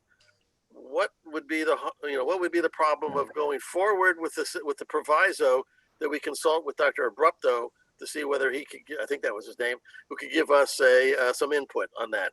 And if he agrees that what we're using is the appropriate pathway, let's move on. Let's go do it. Jeff, no, because for me, I mean, I think that the pathway itself is where it goes. You know, the only options we have are a partial path or a full path, but it's the same path.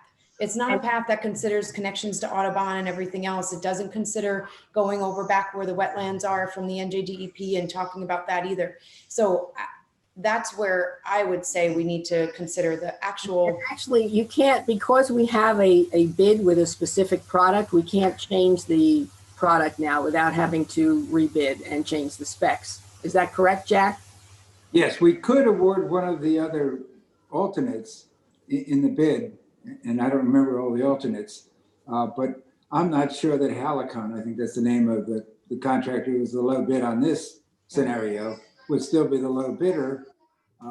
And they're the ones that agreed to a 30-day extension because the bid opening, I think, was July 23rd. Mm-hmm. So September 23rd would have been the deadline for acting on it. And they agreed to a 30-day extension. So I was just trying to look quickly. I didn't have time. You know, to Councilman Hammond's point, then I would propose what we would do at this point is that there's, I believe, agreement that some type of pathway would be nice. The design of the pathway, meaning it's the actual location, is something that we could look at. And I think, you know, we could move forward if we amend this one to the full loop idea. It doesn't pass tonight. It moves on to the agenda 2 weeks from now. That gives us time to speak with the expert from Rutgers. It gives us a chance to, you know, discuss whether or not the pathway that's designed is appropriate. So if the Rec Committee and Environmental Committee want to meet, we could have those discussions in the next 2 weeks. And then we can come back and during open session, you know, we were not forced to pass it. We could consider it. And this would still give us the opportunity to perhaps do the construction before it gets too cold. Yeah, so I'll just add, because I mean, for me, I was really torn, and I think I talked with a lot of people about this, and Carrie, I'm with you, because I want something for our residents, I want progress, but I don't think that this was, you know, inclusive of everything that it could be, and I think that it should go back to Bob, take it over from the Rec Committee standpoint, take it back, give it to the Rec Department, where they can consult with all the right people and see where these paths could connect, and come up with an actual larger plan that could be phased in from a cost perspective, but at least we have a larger plan and we know where we're headed. Right now, we're kind of just, I feel like we're making a decision very haphazardly, and we're not considering a full long-term solution for the residents. I don't have any problem with that approach, Councilwoman, But what I'm saying is if we can do this in parallel, we can make that decision in 2 weeks. You know, I don't know what, does Bob need more than 2 weeks to do what you're talking about? I would think so. Out, we can only do things within the bid specs. And like I said, Yeah, can Mayor, can I just call the question on this one then? Okay. Litigate it tonight. Just call the question. I think we're in the middle of the discussion still. I think we're going in circles at this point. Yeah, and I think everyone shares opinions. We've got two different proposals on the table right now. Jack, our attorney, would like to speak. Yeah, thanks. One of the proposed options is to increase the amount of this ordinance, which could be done by amendment tonight, and the public hearing continuing on the ordinance is amended to our next meeting. But as I say, you can only award a bid or award a contract within the bid specifications that were previously issued. And I don't know, and then you can only award for something that's within those, as I said. And I'm not sure the apparent low bidder on this option would be the apparent low bidder on another option, in which case that low bidder would have to agree to the extension, and you know, it gets very messy. Are you saying this is my point, and I think that this goes to the discussion now, which is if we take an approach that kicks this into December, we can forget about having a path until the spring thaw or whatever you want to call it. If we continue with this, with the amendment that Jack Pigeon talked about, we still have the option to source one of the things that's on the table, which might be desirable after a review with the rec committee and with Bob and with the environmental commission and our expert from Rutgers. Maybe it is, maybe it's not, and we can make that decision on October 13th.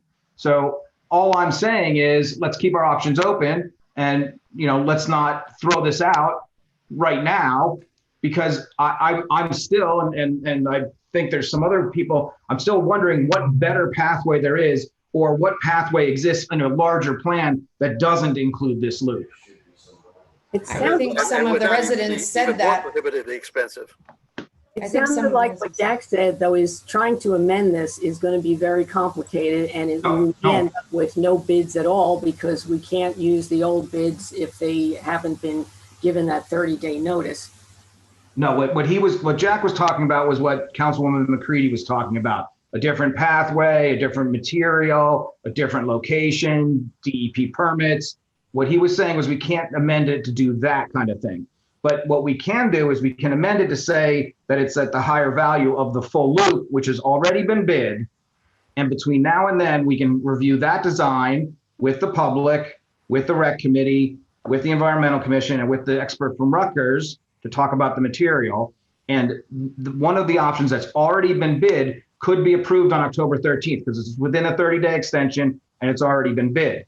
And all I'm saying is let's keep that on the table while we do this discussion in parallel. And if October 13th, nobody, you know, we don't have a majority that feels comfortable with one of the options that's on the table, that would be page 49, page 50, or page 51, and the additional time we have to evaluate it, then we can vote it down then. But if a majority of people think it is the right way to go, at least we haven't, you know, kicked this 6 more months down the road. We have Jack. Go ahead. Yeah, I was able to locate the bid spreadsheet, and it does look like Helicon was the low bidder on most of the options being considered. So it may be possible to proceed by amending the ordinance appropriating additional funds tonight, and then awarding a bid at the next meeting, if in fact it, as I say, falls within the bid specifications, and if Helicon is still the low bidder. So I'm not, I'm sorry, but I'm not as. Wait, hang on. Jack, if John has called the question, does that mean somebody else propose, like if Tom wants to propose an amendment, do we vote on that first and then go back to the original? How do we do that? Well, I think I'd ask John to withdraw his motion to call the question, just because if we do that and vote it down, then we have to go through a whole process to reconsider the question. It'd be cleaner if you decide what you want to vote on this evening.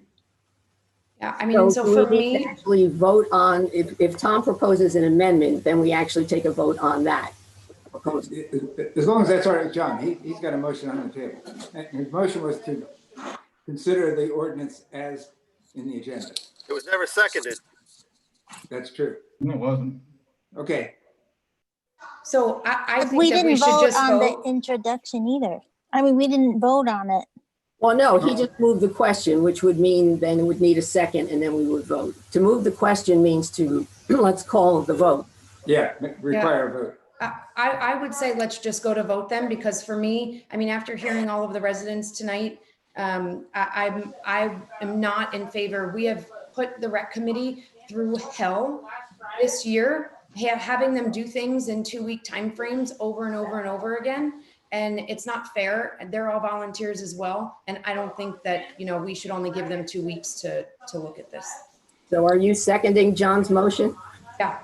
Well, can I just interrupt quickly? If you read the ordinance itself, and again, the ordinance is 2020-1853. It's appropriating an additional $60,000 from the borough's open space trust fund for construction of the Polo Grounds walking path. Up to 20% of the money used is the first whereas. The second whereas is just defining development. The third whereas is constructing a path. It doesn't talk about bids. It doesn't talk about specific materials, any of that. Section 1 gives the specific dollar amount. An additional $60,000 is hereby appropriated, right?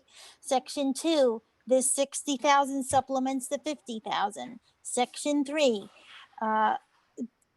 again, doesn't talk about specific bids. Nothing in this ordinance talks about specific bids. So essentially, and we've done this in the past, is we can approve the ordinance saying that an additional 60, should be invested in the Polo Grounds walking path, but it doesn't say that we have a finalized design.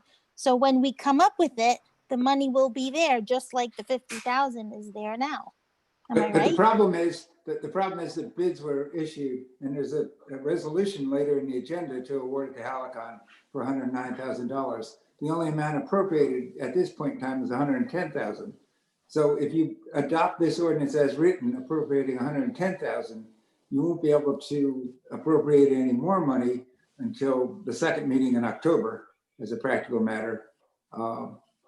And by that time, the time to award bids or award a contract will have expired.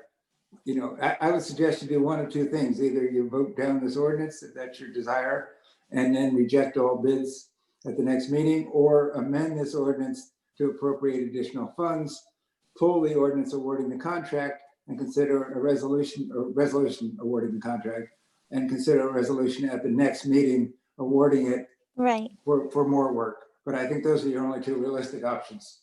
So we could pass the money and not pass the resolution, right? No. I think you have to, if you're going to take the second option, I think you have to amend the ordinance tonight to increase the amount appropriated.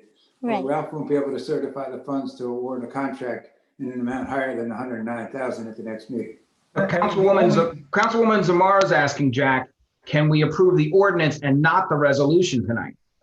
You can, but then you won't be in a position to award a resolution or award a contract for a higher amount than $109,000. You won't have the money. Look, the responsible thing to do is not throw the baby out with the bathwater. We've done a bid. We've worked on this for a long time. It may not pass ultimately on October 13th, but to throw the baby out with the bathwater today is a short-sighted approach. It's going to kick us 6 months down the road till after the winter months. You know, this is the number one most important thing on the survey results, the top of everybody's list of what to do. And we're going to add 6 months to the process because we're not patient enough to see what we can do in the next 2 weeks. No, I think people are patient enough. They just want to get it right.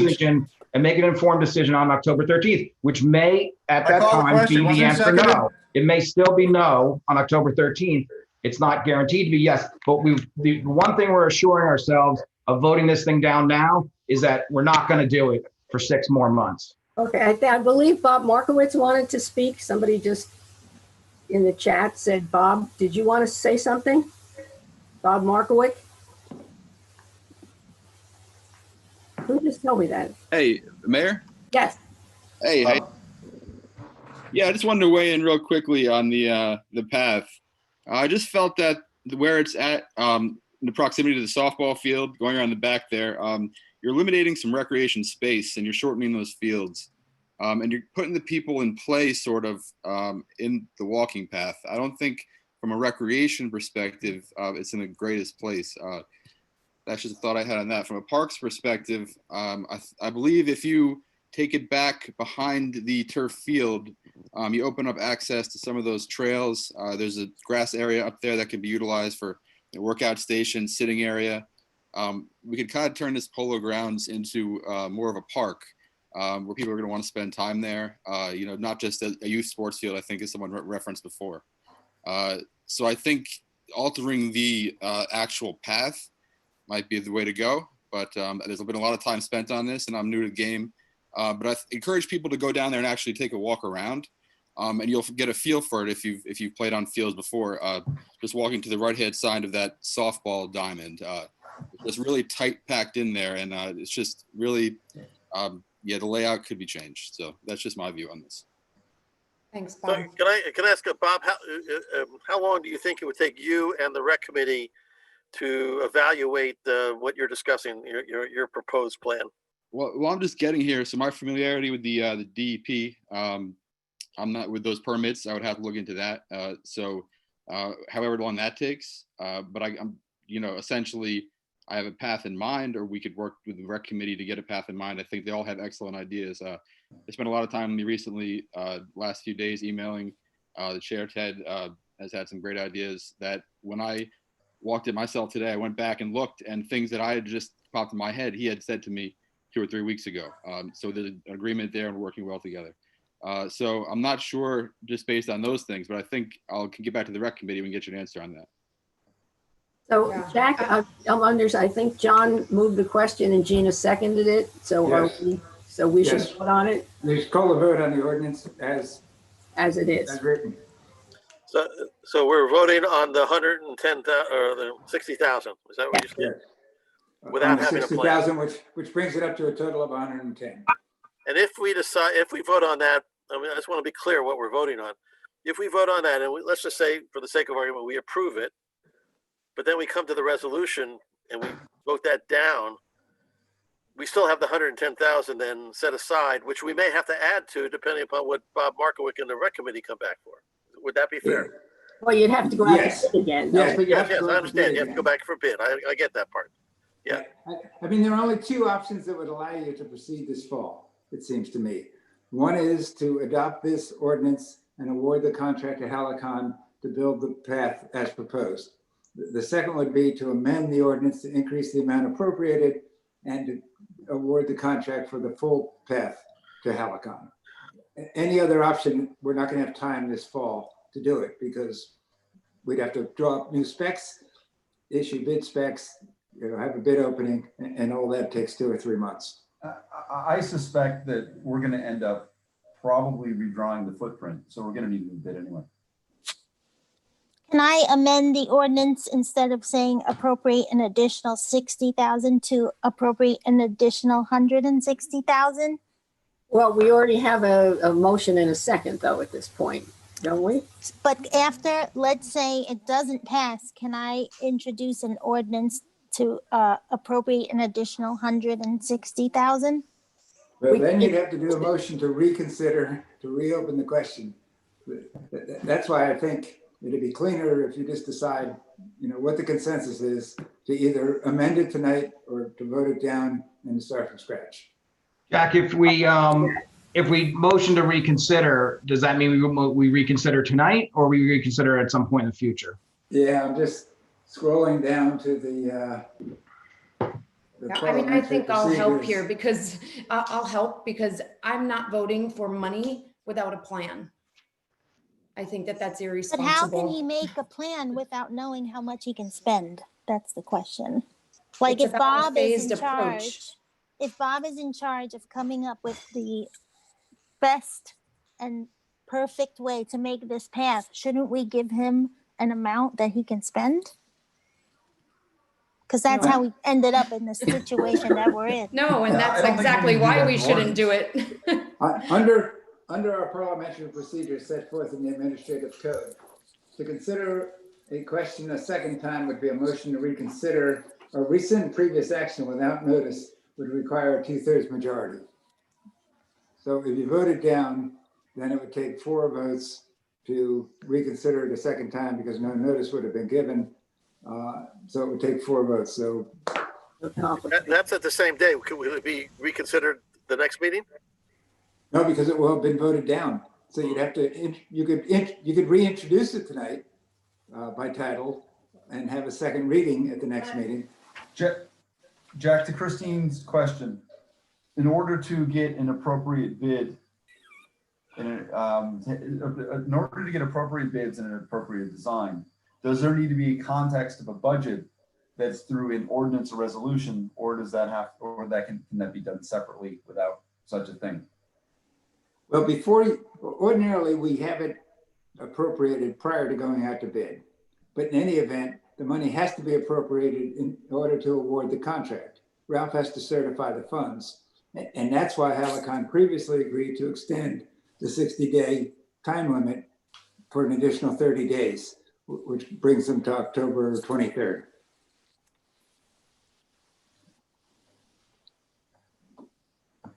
So if we were to approve the money and then reject Halicon, that would just have the money sitting there. You're opening up a whole nother can of worms at that point in time, because you can't arbitrarily reject all bids. So if in fact you've appropriated $110,000, they were the low bidder, they could then argue that you must award because you can't. If the money's not appropriated, then we can reject all bids on the rationale that there's not money sufficient to pay for the contract. Got it. I mean, I would just say to the other council members for this vote tonight, one approach keeps our options on the table, but does not commit us to do anything. The other approach commits us to 6 more months of evaluating everything. The one approach does not eliminate us from taking a step back, redesigning it, coming up with a different approach, coming up with something that's, more ideal. So if we change the amount and move it forward at the different amount, it'll go 2 weeks into the future. You're still not supportive of it then, and we've gotten feedback that says that, we need to go back to the drawing board. We can go back to the drawing board on October 13th with no harm, no foul. Yeah, but Tom, it just seems to me, from a council perspective, we're not committing ourselves to anything tonight if we change the amount to from 60 to 145 and move it 2 weeks into the future. No, what we're doing is putting the rec committees back against the wall again to have a response to what's in 2 weeks. Because if you're not happy with the feedback that we get from the rec committee in the next 2 weeks, if they feel like they haven't had enough time or that, then we can vote it down on October 13th. Nobody's back is against the wall. But then you're putting them in a bad spot. Jack, if we've already heard from Bob Markowick that he's already been thinking about this, and they've already had discussions, and they've already mapped out at least one alternative plan. So I don't think we're treating them unfairly. And I'm not sure that alternative plans that go through the middle of wetlands is something that we as a borough want to undertake at this point. Yeah. Regardless of whether the alternative plans go through wetlands, if they weren't part of the original bid specs, there's no way we can award. Right. Well, I think here's the question. Again, we get back to, if we approve this amended with more money, then we still reject. We don't approve the. Well, if you amend tonight to increase the amount appropriated, you would not be adopting the ordinance. Right. We'd just be down on October 13th. Exactly. We wouldn't be approving anything. We would just be amending it and moving it forward 2 weeks. But then what do you do about the bids you have? Because they're way past the dates. Well, they've given us an extension through October 23rd. The next meeting would still be within that grace period. John, can we ask them for an additional extension? I'm sure that if they know that we're eager to, willing to get it done, and we ask for an additional 30 days, I don't understand why they would say no. Well, because even if we get an additional 30 days, Jeff, we can only award a contract in accordance with the bid specs. Now, there were 6 or 7, I forget how many alternates. I get that part, but if in terms of, buying some more time for other opinions and, consultations to confirm what we already believe to be the right decision. You can ask And So we have the availability. If on October 13th, we're still undecided, we would have the ability to pursue an additional extension. Yeah, now they don't have to grant that extension. They may have other jobs or November, Understood, but you know, maybe too late to start. Councilman O'Day's point, it keeps our options open. We have, if we approve the extra dollars and then don't approve the Halicon bid tonight, it gives us the time for 2 more weeks till October 13th, and we still have the option to extend that even longer.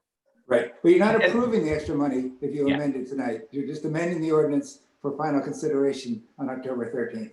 And that's my point exactly. We're not approving the extra money. We're just putting an option out there which can be reevaluated and voted down on October 13th, or voted up if everybody's happy with it by then. So Jack, if the footprints of the specs change, which I personally think they will, this whole thing has to go out for rebid, correct? That's correct. In that case, if you're going to change that and go outside the current bid specs, I would vote down the ordinance. I'll just be very specific. When I look at this, I think there's some potential issues. One of which is some paths that go in between fields and cutting across various things. I think this footprint likely will change. So I think in between which fields, Councilman? So when it's hard because I have a very small window here. I'm with what Bob was saying. I think this is going to take a different path around the back, in my personal opinion. The turf field was placed up against wetlands as close as it could possibly go, you know, to the wetlands. If on the one end of the turf field, the far end zone is right up against the wetlands, as far as I understood from the discussion when the turf field was being put in. Yeah, I walked it today. There is not a lot of room between the bleachers there and nature. there's not a real good place for a path on that side. And with the wetlands issue, I don't see us getting any kind of easy approval. And as far as the objection that walkers might be at risk, there's a path there already. Don't forget that. It's not a great path. It's basically incomplete gravel, but it's there. I'm not saying we have to do it. So my other council members, I'm not saying we have to do it. I'm saying we shouldn't throw it out tonight. We have the option to throw it out on October 13th. Let's just keep the option on the table. And, you know, if the input between now and then confirms what you're already saying, Councilman McQueen, Councilwoman McCready, if you get confirmation that your concerns are going to make this design have to change, then we'll vote it down on October 13th. Well, we could continue public hearing, right? Right. What I'm saying tonight is we amend the existing ordinance to 145,000, which is the higher of the two current bids that are in front of us, which could be valid through October 23rd. That moves forward by title to 2 weeks from now. And in 2 weeks from now, we vote it up or down. Christine, if you continue the public hearing on the ordinance as it is, that would limit you to awarding the contract that's on the table tonight as well, because you wouldn't have funds adequate to pay for any of the other options. Right. I want to amend. We're not awarding any contract tonight. No, we're not awarding anything tonight. What I want to do is amend the ordinance to say 145,000 and then kick it forward 2 weeks, and we can vote it up or down in 2 weeks. So introduce it. Can we do that? Why can't we still have, unless Councilman Donahue retracts his motion, we can't do anything else except vote it up or down tonight. Oh, gotcha. So, Mr. Donahue. I'd want to vote. I feel like this is being rushed and we're trying to litigate it right now. It's just, I just want to vote on this. And I'd rather go back and revisit it and wait 6 months and get it right than, put the rec committee up against the wall and, be having to say, trying to figure it out, before the first frost. It just doesn't make sense. I mean, we waited this long, we can wait 6 more months to get it right. Okay, then we need a roll. So if I just want to be clear. Yes. If we voted, so if we approve, if we vote against it, it's dead. If we vote yes, does that commit us to doing it then? No. Yes. No, as a practical matter, it does. If we just amend it and push it 2 weeks forward, that doesn't commit us to anything. But if the ordinance is adopted as written, based on this vote, then you'd be limited to awarding the contract to Helicon for the half loop. Got it. Okay. Because at that point, you have no basis to say you don't want to award the contract. Right.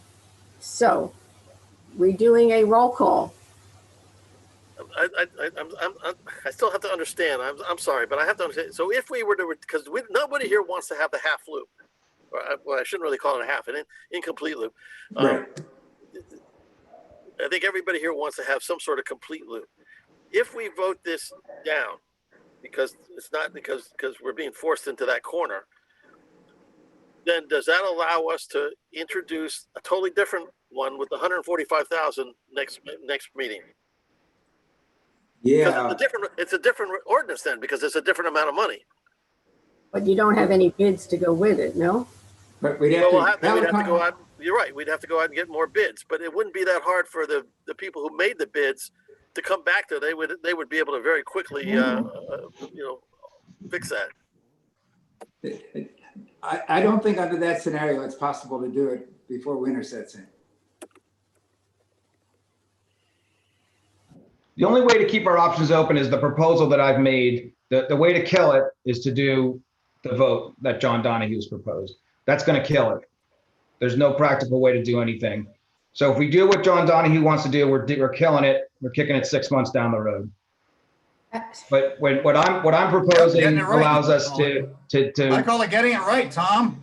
Yeah, and it's not all 6 months. All I proposed is giving ourselves 2 more weeks to understand whether or not we've already gotten it right. And if in 2 weeks we still feel like we haven't gotten it right, then we vote it down then. I think the full loop is right, by the way. I just want to be clear about that. I think that plan is right. And I will also say that I think the plan on page 51, the full loop, ultimately when you do all the pluses and minuses, you consider the current wetlands, the other restrictions, and we're not building a $500,000 pathway. I think it's the right way to go too. So not according to our rec director and a lot of residents that were talking. We called the vote. Can we have a roll call, please? Yeah, can we just, Mary Jane, before we go to vote, can we have Jack just illustrate what the yes and no is exactly? Okay. Because there was a lot of conversation after Councilman Hammond asked the question. Yes is voting for what, Jack? If you vote on this ordinance as written for an additional $60,000, which brings us to a total of $110,000, then you're binding yourself to adopt resolution 20-228, awarding the contract to Helicon for the walking path, and half loop was a bad term, partial loop. If you vote it down, then you're going to have to reject all bids based on the fact that the money was not appropriated in a sufficient amount to cover the bid, and also that you're looking at other options as far as configuration. But if we vote yes, then we're stuck with the half loop. Is that correct? That's correct. That's correct. Because you can't arbitrarily reject all bids. At that point in time, we'd have no basis on which to reject the low bidder. Because so Councilman Donahue's proposed motion it's a lose-lose situation. If we vote yes, we're stuck with a half loop that we don't want. If we vote no, we get nothing for 6 months. Again, the 6 months is arbitrary. Can we please stop using that time frame? Well, I think we talked to our counsel, who advised us that we'd have to write a new bid spec. We'd have to go out to sealed bids. We'd have to open the bids. That would get us at least until December. And doing the construction of a paved pathway in December, January, February, to my understanding, would actually be not advisable. But it took 2 weeks to get a bid spec together and get the bid out and get the bids back. And then 30 days for the bids, and then you have to open up the bids and evaluate it. Then you got to bring it to the council. You have to appropriate the funds. Yes, but we had 7 bids within a day of opening this bid last time. They have 30 days to respond to a bid, though. I mean, they don't have just 2 days to respond, do they? No, but you set the time period in the bid specs and then notice the bidders. But you have to give them some reasonable time to respond. If we were to award it now, and they start work, it's going to be December before this is done, and no one's going to get to enjoy it till the spring anyway, at the rate that we would still have the construction done and all the permits and everything approved. And I don't think you're going to get either way, get it done before, like in November, where people can use it. So just. Yeah, and I don't like the term that we're kicking the can down the road either. We should have included the rec department and the rec committee from the beginning, and anyone else, all of the residents who have input, and we should have done that from the beginning, and that's on us, including me as part of the Public Works Committee. Okay, roll call, please. Mr. Donahue? No. Mr. Hammond? I don't want a half loop, so I'll have to vote no, regrettably. Ms. McCready? No. Mr. McQueen? No. Mr. O'Day? I abstain because I'm not going to vote to shoot ourselves in the foot. We had a better option on the table, and for some reason, we don't want to consider it. Ms. Zamara? Yes.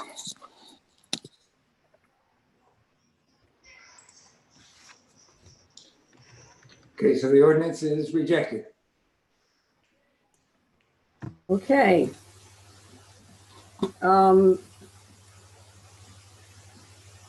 Jeff, do you want to move the next ordinance? Let me pull it up, excuse me. I move the ordinance 2020-1855, an ordinance concerning parking restrictions on Prospect Street and amending Chapter 7 of the Borough Code entitled Traffic be introduced by title, passed on first reading, published according to law, and that a public hearing be scheduled for a meeting beginning at 7 p.m. Tuesday, October 13, 2020. And Jeff, you just want to give a little background on this because you were working on it with Public Works, yes? Yeah, no, with public safety. I mean, public safety, I'm sorry. Yeah, this came up actually, we discussed it just briefly at the last council meeting that that on Prospect Street, there is a safety hazard, some of it having to do with line of sight with cars parking on one portion of that road, and that we wanted to amend the no parking ordinance to prohibit parking. I can't remember if it's on the north or south side of the road on Prospect up to that curve. Okay, and that was with the police also agreed on that as well. So they actually recommended it. Ah, okay, even better. Is the chief on tonight? Because I had a couple of people who I talked to about this, and I just want to know about if we considered any other options, because I was in the public safety meeting about this parking area, and the concern was mainly that it's a blind hill, and when you're coming up, if the cars are there, you can't really, and then you try to go around those cars, you're not seeing the oncoming traffic. So some of the residents, those are older houses in this area that we're discussing, so they don't have garages, they just have like a very narrow driveway to park on. So I think I already told the residents that I spoke to that the public hearing, if it were to move forward tonight, that the public hearing is not until October 13th.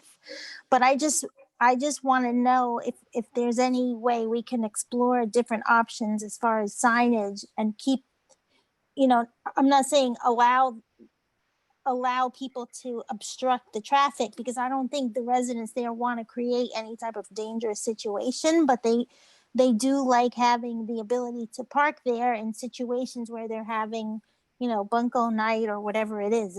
It's not like a very regular occurrence, but they did understand the blind hill issue, but maybe encouraging people to slow down instead of making the parking restricted there. So I am on Councilwoman Zamara. Can you hear me? Yes. Okay. So as you know, we discussed this in public safety.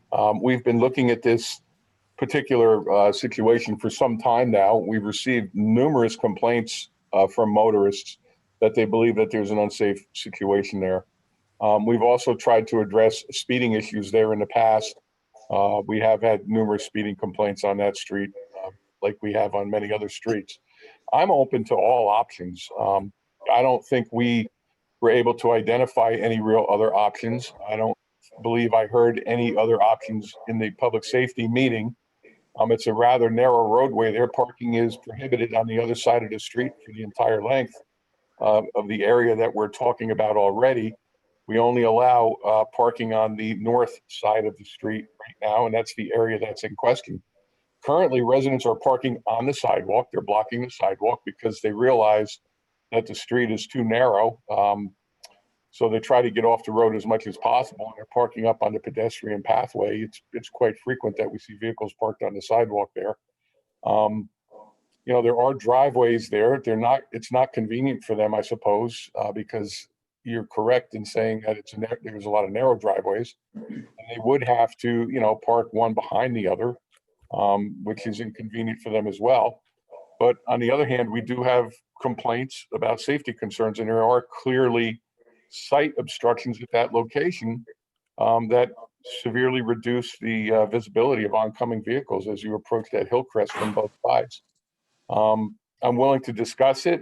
You know, we were asked to take a look at it and address it. The only way that we could address it from what we looked at was to prohibit parking there. And it's something that's come up before, quite frankly, a few times before.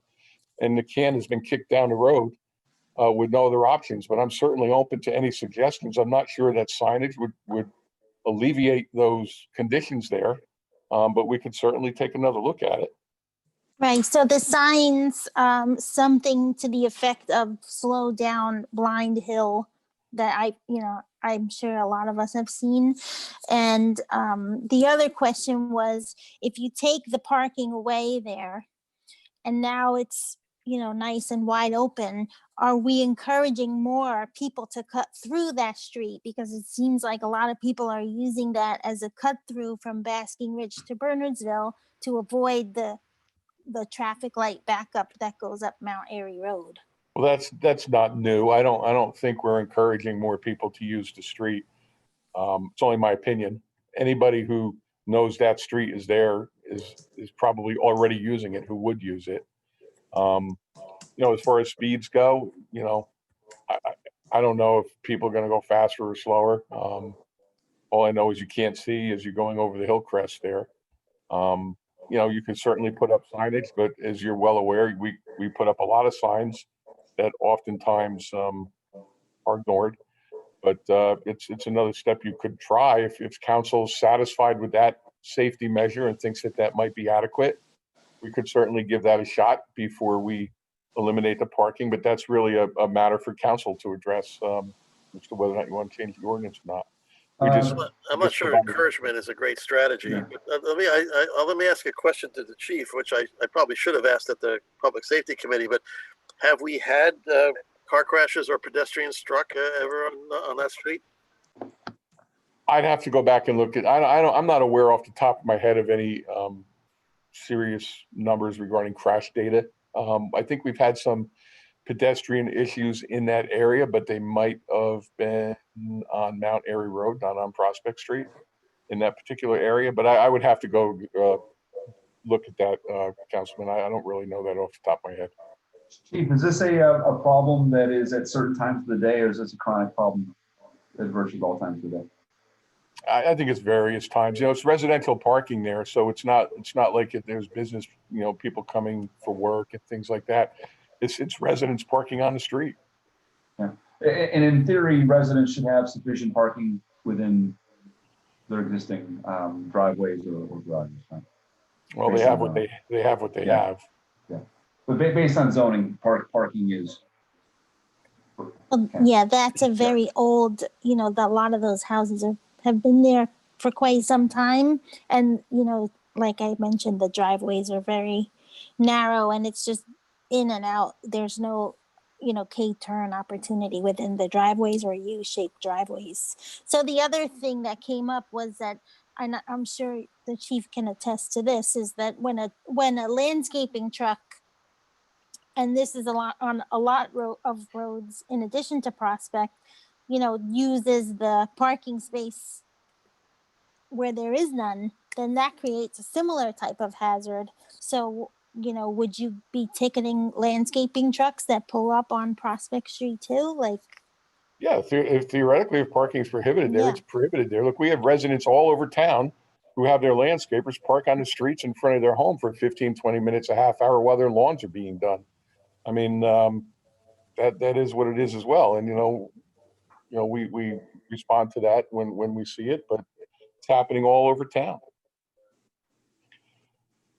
So there's no exception for any kind of a vehicle. If there's a no parking zone there, it's a no parking zone. If somebody was to call and complain, yes, they would get a ticket. So maybe Christine, what you need to do is make sure if you're in touch with those residents to have them come to the next meeting so we know exactly what their issues are, if Right. or any suggestions they might have that may alleviate some of the problems. Yeah, but thanks for bringing that up. I don't think I had a second on this. Christine, excuse me, Mayor. Christine, before we do that, it would probably be helpful if you could solicit some recommendations or ideas that we can consider in committee prior to the meeting. It might be helpful. It might save some time so that we'd be better, prepared to make a recommendation as to how we should move forward with this. But we're certainly open to suggestions. So Mayor, I'll second it. All right. All in favor? Aye. Aye. Any opposed? Abstentions? Okay, moving on to resolutions. I guess we're taking off 20 to 28. Yes, please. And I will have a resolution for the next meeting rejecting all bids. Okay. So we have, are there any on this list from 2224 to 2234 that anybody has questions on or wants to discuss separately?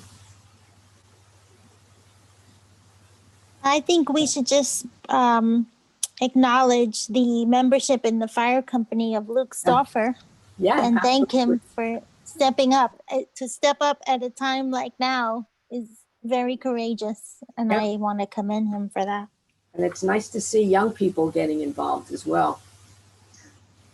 Agreed. Thanks, Luke. Any other issues on any of these? Would someone like to move them? I'll move. I'll second. Roll call, please. Ms. Zamara, Yes. Mr. O'Day, Yes. Mr. McQueen, Yes. Ms. McCready, Yes. Mr. Hammond, Yes. Mr. Donahue. Yes. Okay, moving on to reports. My update, I have been attending, it's a 4-part series, Age-Friendly Communities New Jersey Conference.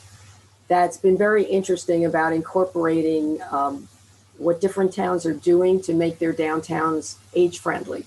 So I will pass on any good ideas that may help with our redevelopment on that. The Summit Prep, if you remember, they were doing a Strive for Excellence scholarship. I believe it was $5,000 to one of our high school essay winners. So I attended their award ceremony, and Kensington Garvin was the award winner. She wrote a beautiful essay. On that same day, on the 14th, we went and celebrated the opening of the rain garden at the library, and there was a little program, and people talked about, the Environmental Commission has done such a terrific job getting the rain gardens in. And if you haven't had a chance to go see them, and they have a little plaque that they had made that talks about what they are, and all the plants are labeled. So if you want to do your own rain garden, you'll know what kind of native plants to use. So go check those out. The 16th, we had Cultural Arts Committee. Christine can report on that. On the 17th, Doug Walker and I had a meeting about the transportation set aside program funds, which I believe you discussed in Public Works.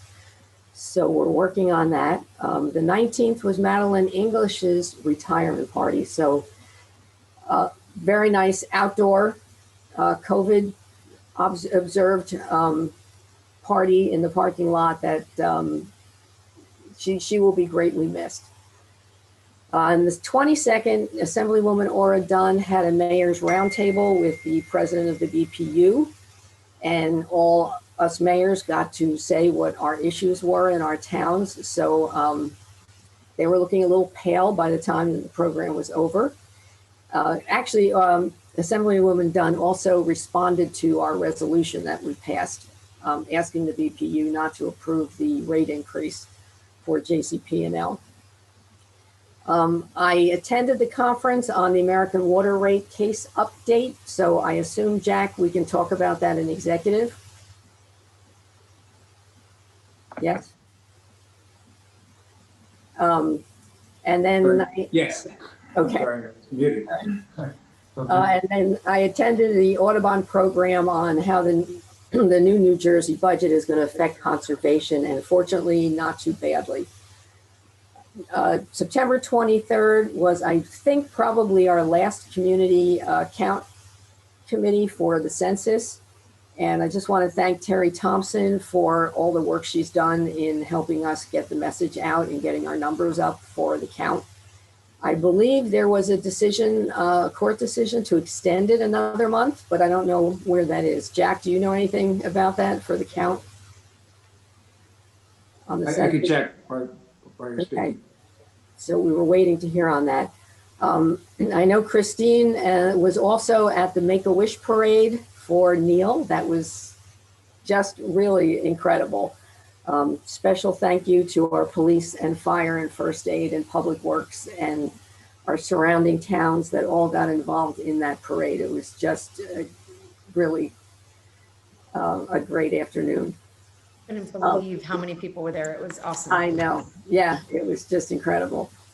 On September 24th was the Somerset County Planning Committee. They gave an update on the county preservation plan, the census update, and New Jersey Future gave a little presentation on, they just started a new stormwater utilities resource center. So for towns that are looking to do stormwater utilities, they've got all the answers you could need. And Jeff and I were both at the Somerset County Business Partnership Diversity and Inclusion Seminar. There were representatives there from MetLife, I think PNC, Montgomery Township, and Verizon. And the keynote was Hester Agudosi, who is the Chief Diversity Office for the New Jersey Office of Diversity and Inclusion for the state.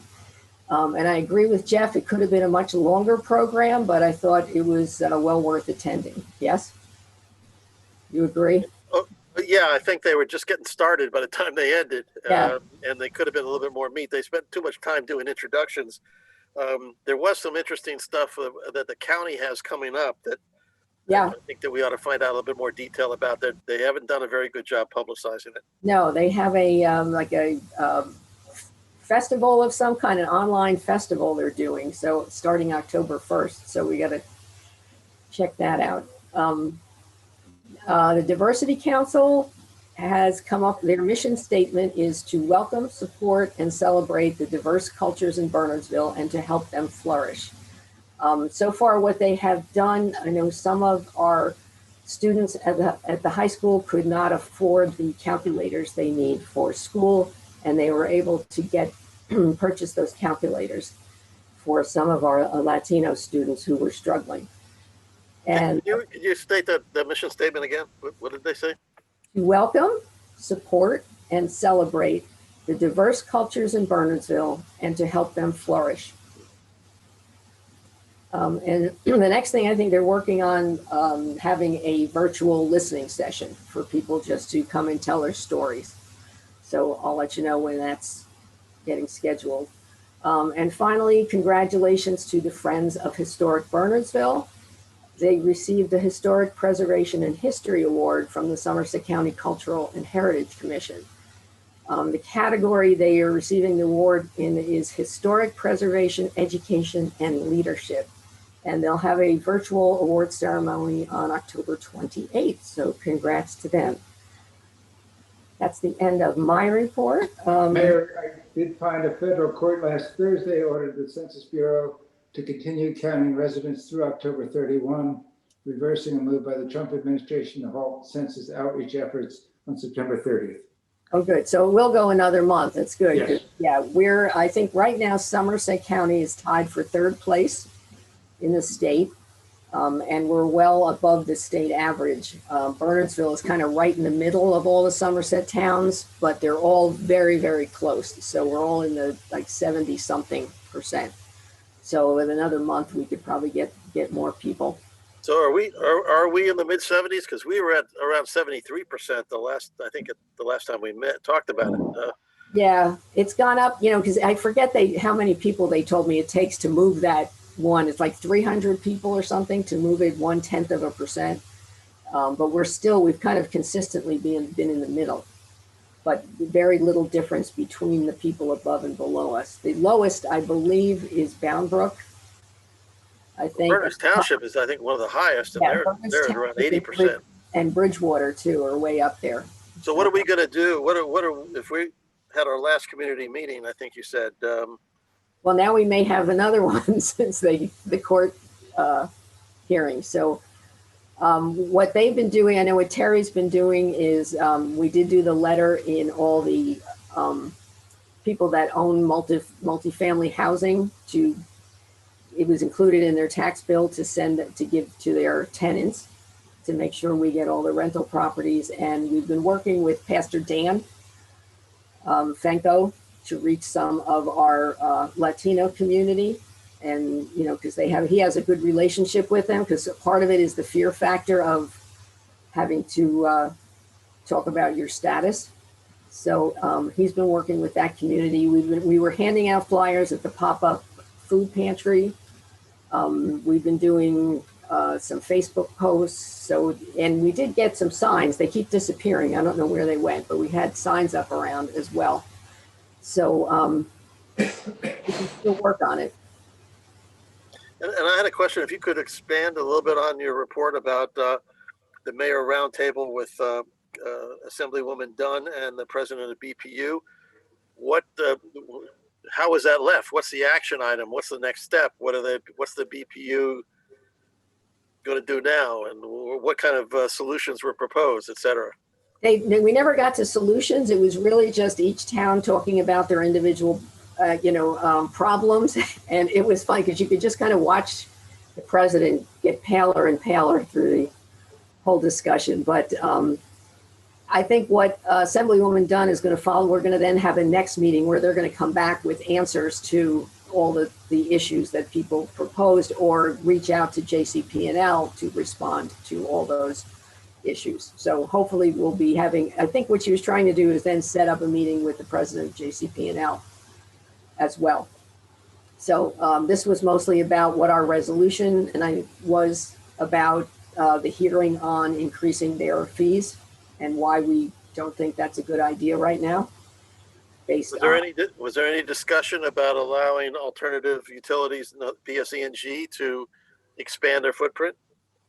No, we didn't get that far. It was mostly a lot about, what do you call it? The tree trimming issue, the having to step that up and be more proactive in that. That seemed to be what most people were focusing on.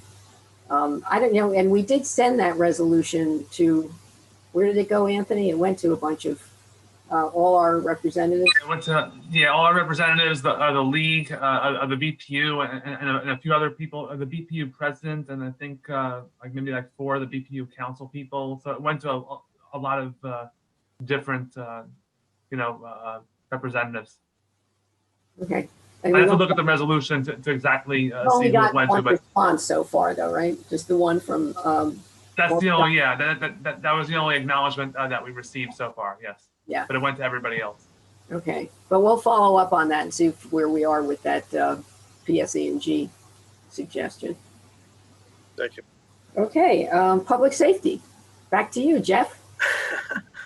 Well, I think the focus of the public safety remains twofold. One is the COVID, and as everyone knows, there was a bit of a spike right after Labor Day. That seems to have leveled off and plateaued. The other thing that we've been spending a lot of time on is on speeding mitigation, speed calming. As we discussed at the last council meeting, engineering study was approved for Lloyd Road. We obviously just discussed Prospect, and there's some other roads that have come up and that we have been in discussions about identifying if there a problem, if there is a problem, when is the problem, and what we might be able to do about it. Okay. Finance, Councilman O'Day. So we haven't had a finance committee since our last report. We're planning one for the upcoming 2 weeks, and we'll have a report after that. Great, thank you. Personnel, Chad, where are you? Personnel over there? Yeah, I'm sorry, I was muted. So we're in the process of scheduling a meeting. Actually, Ralph and I have been playing tag, so there's a couple items on the agenda. We have not met since our last meeting, but we need to meet within the next week.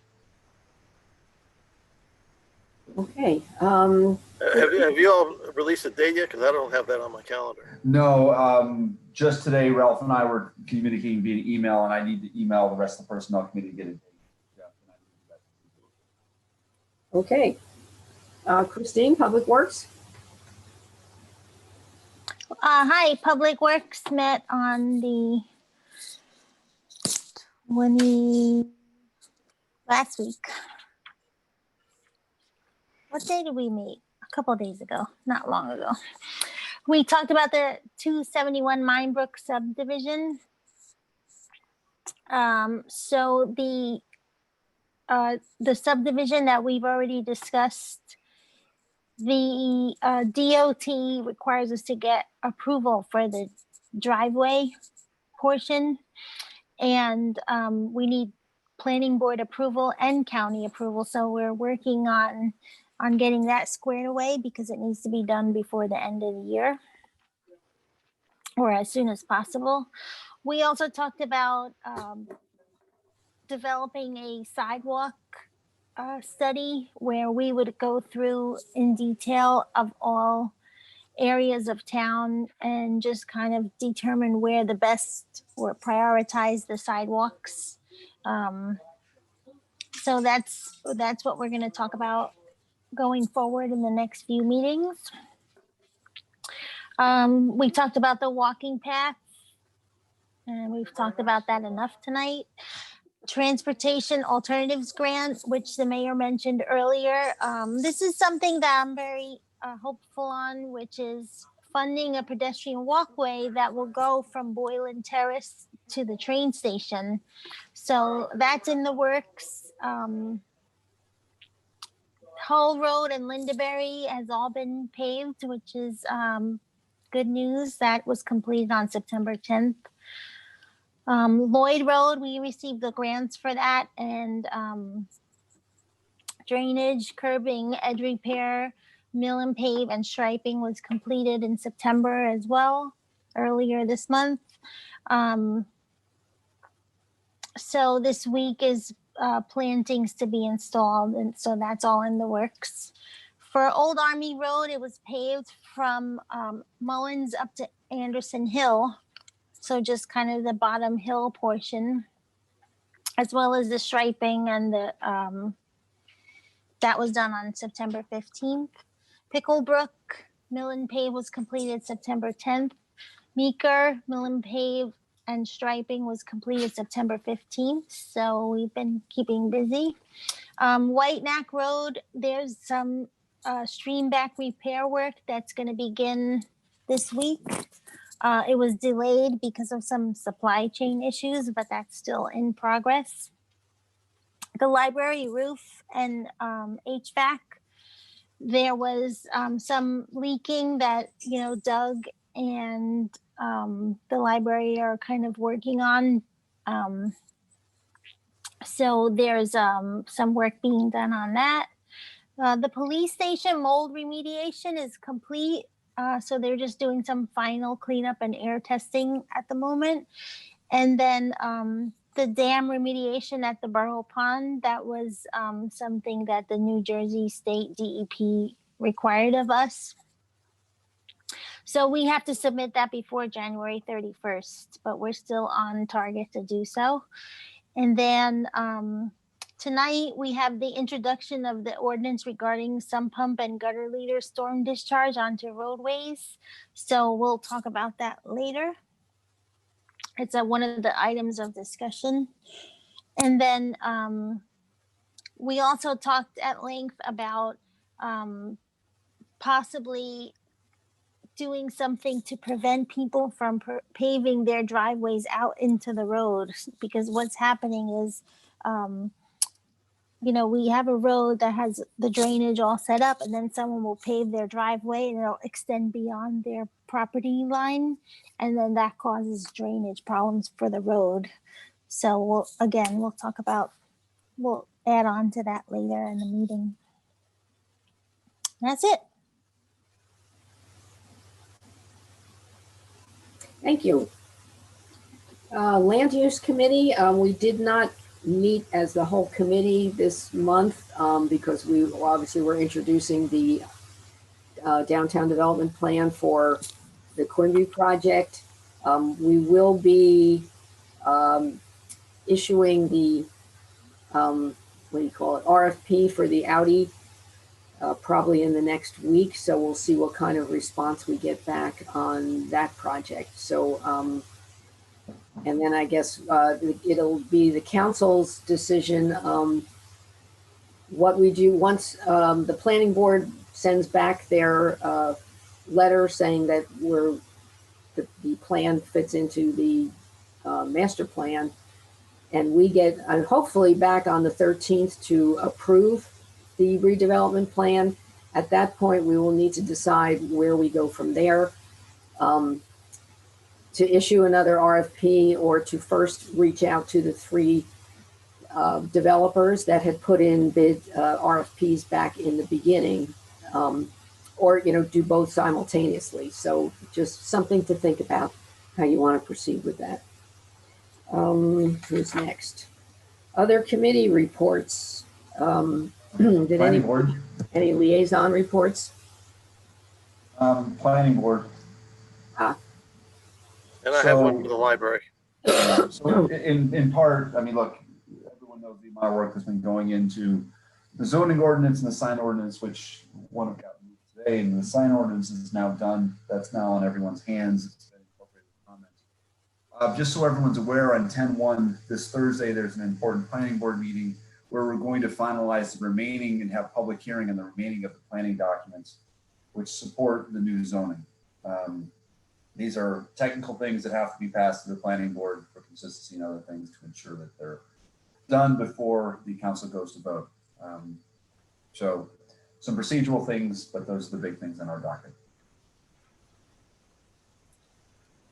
Okay, thank you. Jeff, you said library? Yeah, the library board met on September 15, and we considered, well, let me do the easy stuff first, then I'll talk about the main thing. We have hired 2 new assistants. Wow. They're familiar with our Polaris system, which is our computerized system. And this will allow us to expand some of our hours, opening longer on Saturdays and later in the year, so next month on Sundays. So we're opening up more hours as we're getting up to a fuller staff level. The roof leak was already mentioned, and that's been an on again, off again, on again, off again, persistent problem. The Friends of the library will have a drive-in concert with Mr. Ray as the entertainer on October 18. The foundation, unfortunately, has had to cancel the wine and cheese event that had been planned because of the pandemic, but they'll have a quote unquote non-event with a 50-50 auction and a silent auction. Now the biggest issue was our deliberation on whether the library should join one of the consortiums that are within the state, principally the Somerset Library System, or what's called the Maine, MAIN, which is a Morris County, predominantly Morris County based consortium. And the long and the short summary of it all is that we, as the strategic planning subcommittee, then presented to the overall board, which approved it unanimously, that we joined the Maine consortium. And the reason for that is that, quite frankly, it will expand our offerings. We'll essentially be able to double the number of other offerings that we have available to patrons, while at the same time being cost neutral over the long run. In the first year, it'll be a bit of a budget increase. If number serves me, I think it's $10,000 or $20,000. But then after the year one, it levels off, and that's because of the potential, if we did not join the consortium, that we would have to hire another assistant who has a much more technical ability. It would cost us, I think the estimate was about $60,000 a year. So by joining Maine, who already has that capability, we would have that savings over time.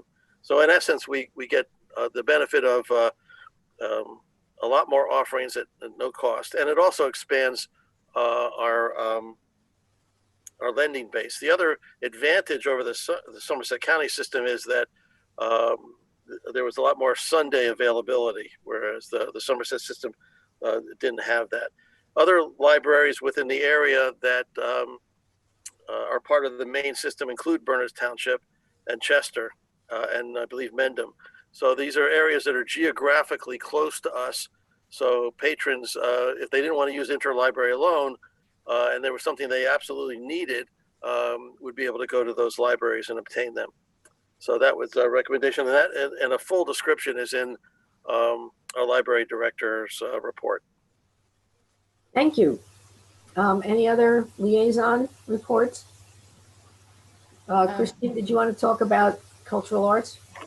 Yes, my iPad is running low on batteries, but for cultural arts, we talked about. I wasn't able to go, but I got an update from Olivia on this, and she's on too if she wants to chime in. But the mural, even though COVID tried to thwart our plans for a mural, it is going to be printed on a parachute cloth, and then the community will still be invited to paint it on dates in December, which I'm so happy about. And that just goes to show how a little determination and, thinking outside the box can, can work out. So the other part of the mural is that we do have some funds to raise for the mural. So we do have a strategy for that, but we will be able to go back to the county to obtain additional grant funding, hopefully for our project this year, because it's a new grant funding year for that. So we're going to apply for that grant in the upcoming weeks, and hopefully we'll have some good news on that front. Part of the fundraising efforts will be keep your eyes peeled for a 50-50 raffle.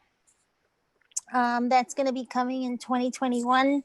And for the holiday season, we're going to have a nice live reading of Christmas Carol. And that'll be part of the downtown events for which is a great way to kind of get people safely out and about for the holiday season. Did I miss anything, Olivia? Maybe you can unmute yourself if you want to. Hi. Hi.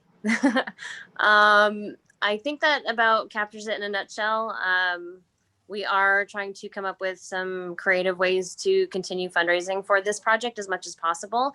The county did provide us with a grant already for 2020, and as a result of COVID, they are welcoming additional grants for even the same project for 2021. So they are very, very welcoming and open to us reapplying for a little bit more from the county, which is very awesome of them. So we're excited about that. And the raffle, we are hoping to send to residents throughout the town. And if there are other events that come up in the winter and spring that we can associate this raffle with as well, we'll have opportunities there too. So, we are still working on a few fundraising opportunities in conjunction with Downtown Bernardsville's nonprofit, and looking forward to the results coming up soon. Thanks, Olivia. No problem. The cool thing about this parachute cloth, and I think they've been using it in Philadelphia, I think, for murals, Yep.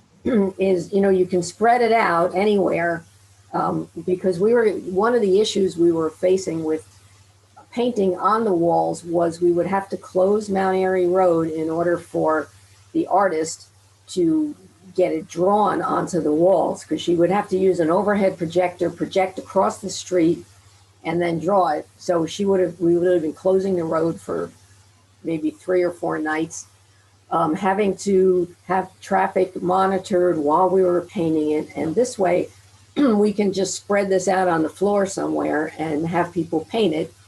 It gets mounted on the wall, and then there's a sealant that goes over it, and you just, can reseal it every couple of years to protect it. So it really was a great innovation, I think. So having had to wait actually made the process easier. So yeah, and who would have thought? It's something that artists have been using actually for many years, and none of us even knew about it. And our artist did have an opportunity to install a mural in Washington, D.C. just a couple of weeks ago with that cloth, and she cannot stop raving about it. It's actually changing her own business in an incredible way. So it's really an amazing product, and I'm excited that we'll get to print one side and start with one side, and then take as much time as we need to paint it and invite the community to participate and not risk people's lives by being on the edge of that bridge on Mount Airy Road at whatever hour with tons of police and all this stuff and disturbing traffic. And it ended up working out so much better. So we're really excited about that. Yeah. Fascinating. I'm just curious, how did we find out about this parachute cloth? The artist did. Yeah. Yeah, she researched, and apparently most of the murals, I don't know if you're familiar, but Philadelphia is a mural hub, I think, of our country. There are many there. I don't even know how many, to be honest, but it is quite popular. There are tours, and it's just a big aspect of the city. And so she went down there and she talked to many artists that painted those murals. She did the tours. She did all the research she needed to do. And again, she used it and installed a mural herself with it. And it's just an incredible piece of So if this makes material. it easier, does this in any way lower the cost of the project? It actually ends up being a little bit of a wash, because the amount of costs we would have with police being present to stop traffic, the amount of time she was blocking out a solid month to, with of course weather being an issue here and there, to project the outline onto the 2 walls, and then obviously the community would come and paint on those 2 walls, and then she would go in and touch it up and seal it and do whatever the work was, and that would have taken quite some time. Here, however long we decide it's going to take for the community to help paint is really however long it's going to take. So if we have tons of people at one time, which obviously with COVID we can't, but if we did, we could do that. We could sprawl it out on the floor of a gymnasium and have it done in a couple of days, and she would install it in maybe a day or 2. So the amount of time that we are removing and the costs associated with that time is just a washout with the cost of the material itself. So it's not quite changing. You mean the parachutes, the cloth is expensive enough that it offsets the expense of the police officers and other expenses? That's what the artist told me. We actually just only had a conversation about this about a week and a half ago, something like that. So she's working up the numbers now to outline exactly what that looks like. So that if anyone is interested in seeing what the details are, we have that information on hand and we can share it. Yeah, I think it would be interesting to look to see how the budget, because I have to believe that this might come in at a lower cost. Her cost would be the same, but I have to believe that the overall project cost would be less, and that would make life a lot easier for us in terms of fundraising. Right. Yeah. I mean, that would be the goal. It is additional material, but there is obviously time that is being saved. So we'll see what her final numbers are, and once we have it, we're happy to share. Okay, thank you. Jeff Price, we have your written report. Did you have anything you'd like to add, or? No, not really. We're still doing the remote inspections. You see, we did over 30 again last month. Mhm. And our target is that we will have caught up with all the annual inspections by December. So we'll be rolling into January with another 400 plus to begin with. Great, thank you. Did anybody have questions for Mr. Price on his report while he's here? No? Okay. Thank you. Oh, I got you out of order here. And there were no other liaison reports? I have mine. Board of Health met. Let me give the rec update first. That'll be faster.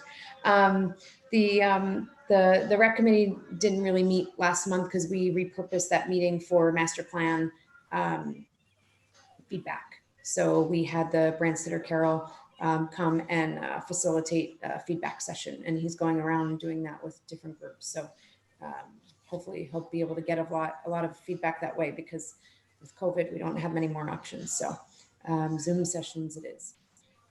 So for the Board of Health, we met. We talked about the spike in the COVID numbers just before school starting, and we talked about flu shots and how we handle those from a borough perspective. And so we've taken some things offline with Anthony to find out, how many people we have within the borough and how we kind of organize and allow flu shots to happen and facilitate that for our borough employees. So more to come on that one, maybe. I don't know. Yeah, Jeff. and actually we just got a notice today. They had originally said they were going to do 3 sessions this week. We were going to have a flu shot clinic on Wednesday, I believe, at the library, and that has been postponed because they have not received the injections to give out. So they'll have to reschedule that. So hopefully soon, but they're still waiting for delivery. Okay, items of business. We have from St. Elizabeth's School, the turkey trot, and you're going to go for a live one this time. So yeah, actually, can we pull that? The police were supposed to meet with them today, and that got postponed till Thursday, and they have some concerns about the safety. So I'm not sure we're able to go ahead and approve that. Certainly, this meeting. Can we approve it pending police approval? I'm not sure I want to go there in the middle of a pandemic. I'd like to know a lot more detail, but also I'd like to know from the police approval. There may be a lot of ifs, ands, buts, or maybes. I'm reluctant to go forward with this when they told us that they're not willing to go ahead. And this is Hillary Dudley. I'm here on behalf of the committee that's organizing the race, and I'm happy to answer any other questions. And I'm going to be there on Thursday with the police, so we can obviously work on the details with them.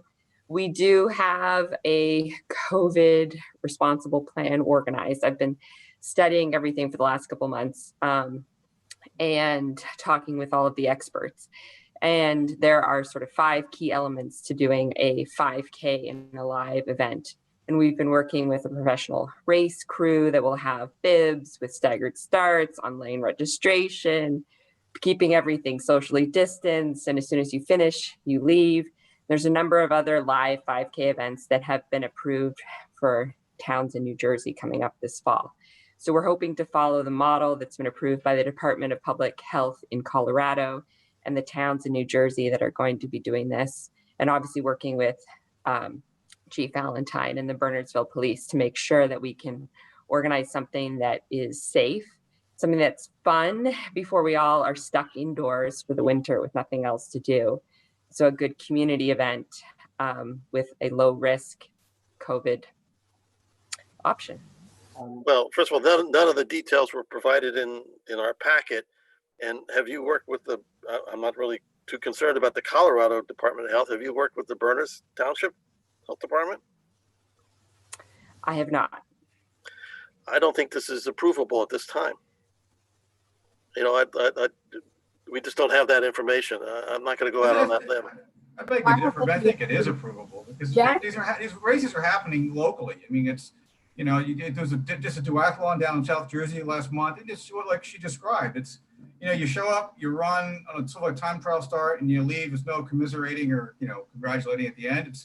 But I think it's needed, honestly. It's like people who do this stuff, I'm on the consumer side of this, we're dying. The virtual stuff. Don't get me wrong, John.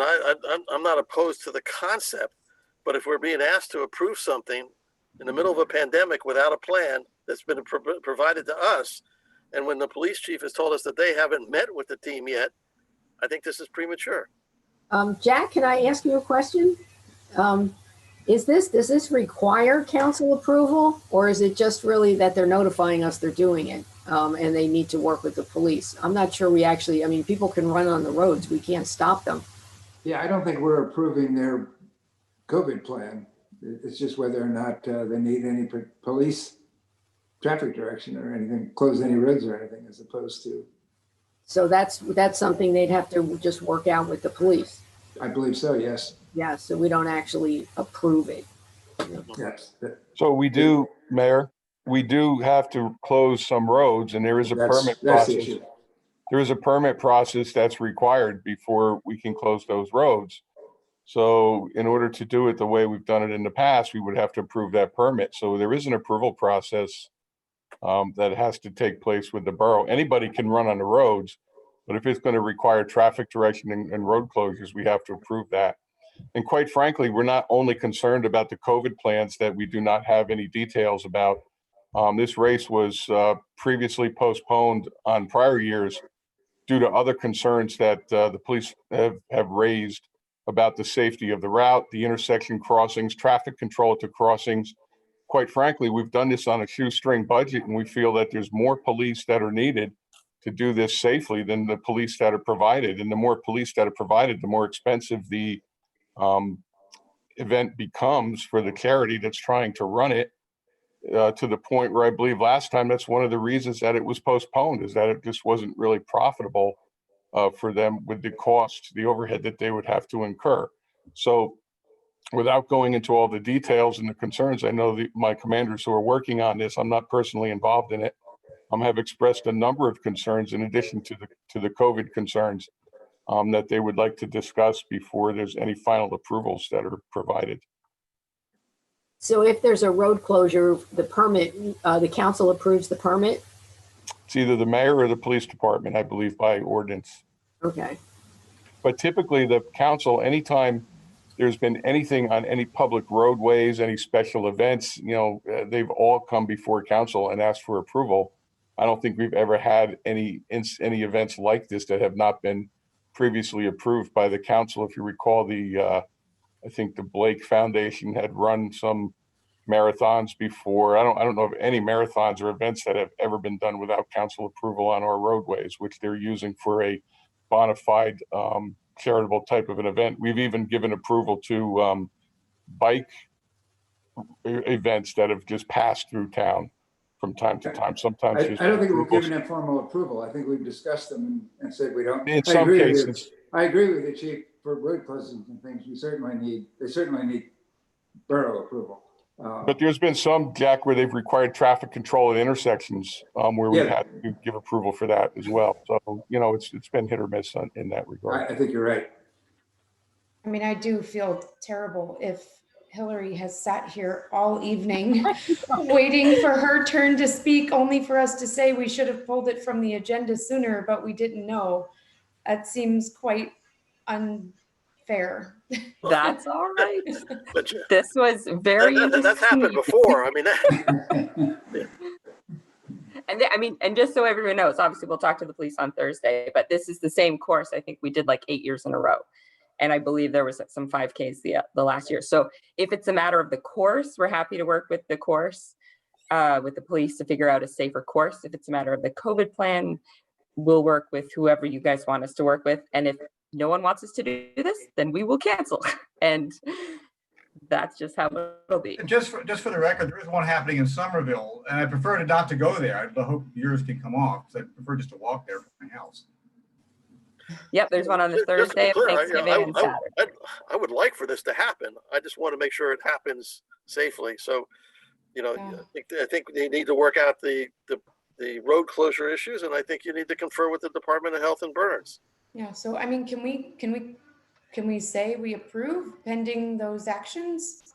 I mean, and Hillary seems like she's pretty amenable to making sure that we're doing this properly. Well, I think based on, if they're meeting with the police on Thursday and, they work out with them, then it's, up to you, Hillary, if you think it's going to be worth it, depending on what's involved. But as long as you're going to meet with them, and maybe the Board of Health, just to review your COVID plan and say it's okay, might be a good idea as well. Can I ask you a question real quick? What is the state ordinance or law right now in terms of gatherings outside? Is it 500 or 200 or 100? It's currently 500 for outdoor gatherings, but we were planning on having a 200-person max anyways to be conservative, with 25-person staggered start waves for contact tracing purposes. I'll say we are doing for basketball for the rec department. We are doing basketball outside. With so there are activities being done outside. I'm not sure that we had to go through the Board of Health to have that done, but because the number is so high, 500 people, I'm not sure what the Board of Health would have to review if we're not exceeding that number.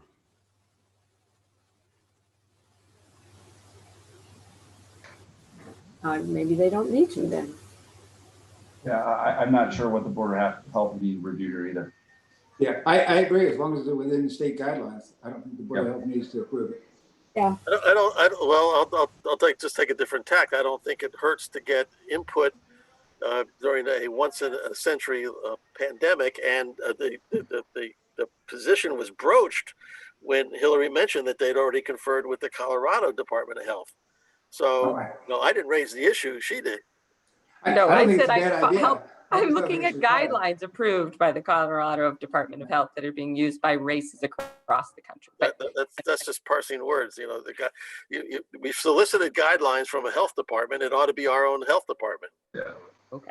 I mean, Jack, are we required to get information? Is this required to go through the health department? If it's not, I don't think we need to.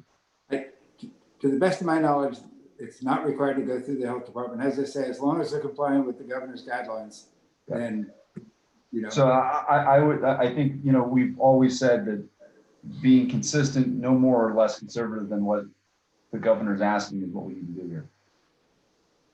Yeah, I agree. I think, if I can speak, Mayor, I think that the organizers seem to have gone to great lengths to put forth some kind of a COVID plan, and quite frankly, I don't feel comfortable making a determination, nor would my commanders, as to whether or not their plan is effective from a health point of view to accomplish what the plan is trying to accomplish. I believe that the executive order is not only, a limit on how many people on outdoor gatherings, but there's also written into the executive order plans on social distancing and other various considerations that have to be followed.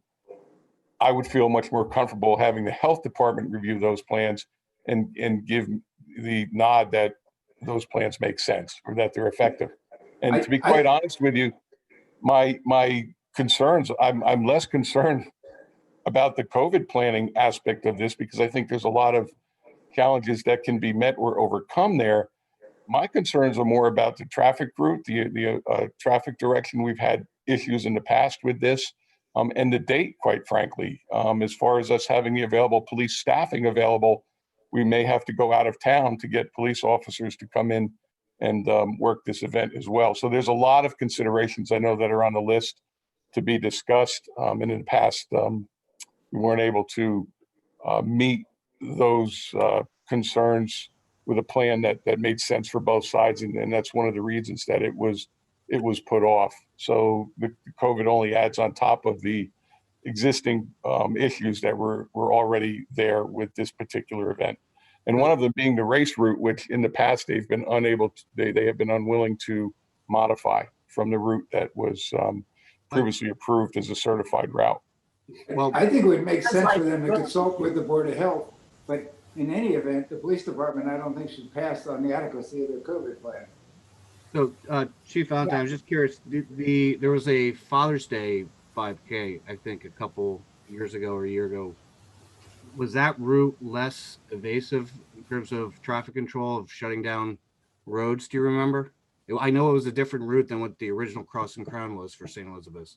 I don't recall the route, Steve, exactly, but anytime we have look, Bernardsville roads are not conducive to marathons or these runs with large numbers of people. They can be done, but they require considerable planning and considerable resources to direct traffic and control traffic and pull this off safely. And we found in the past that in many instances, a lot of the volunteers, quite frankly, that have been put forth by these organizations, all well-meaning and well-intentioned, are not equipped to deal with the concerns that they've been asked to deal with. And quite frankly, they have no legal authority to actually direct or control traffic, which has happened at various places along the route because we didn't have enough police officers. And we try to work with these organizations as best as we can to keep their costs down and kind of go on a shoestring and provide them with, not only overtime resources, but also on duty resources to keep their expenses down.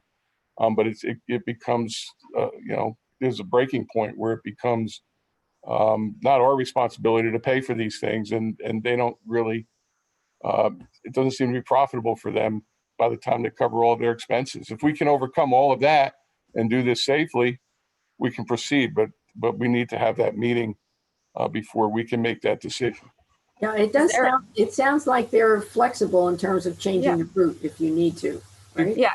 Is there a preferred 5K course? Because I mean, this isn't just a COVID thing. There's lots of people who love to do 5Ks. Well, so is there a preferred course?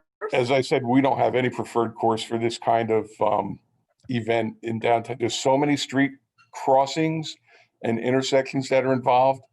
And a lot of our streets that are more rural or narrow and have a lot of curves and are not conducive to runners. Look, we've looked at this over and over and over again for various different organizations that have run these.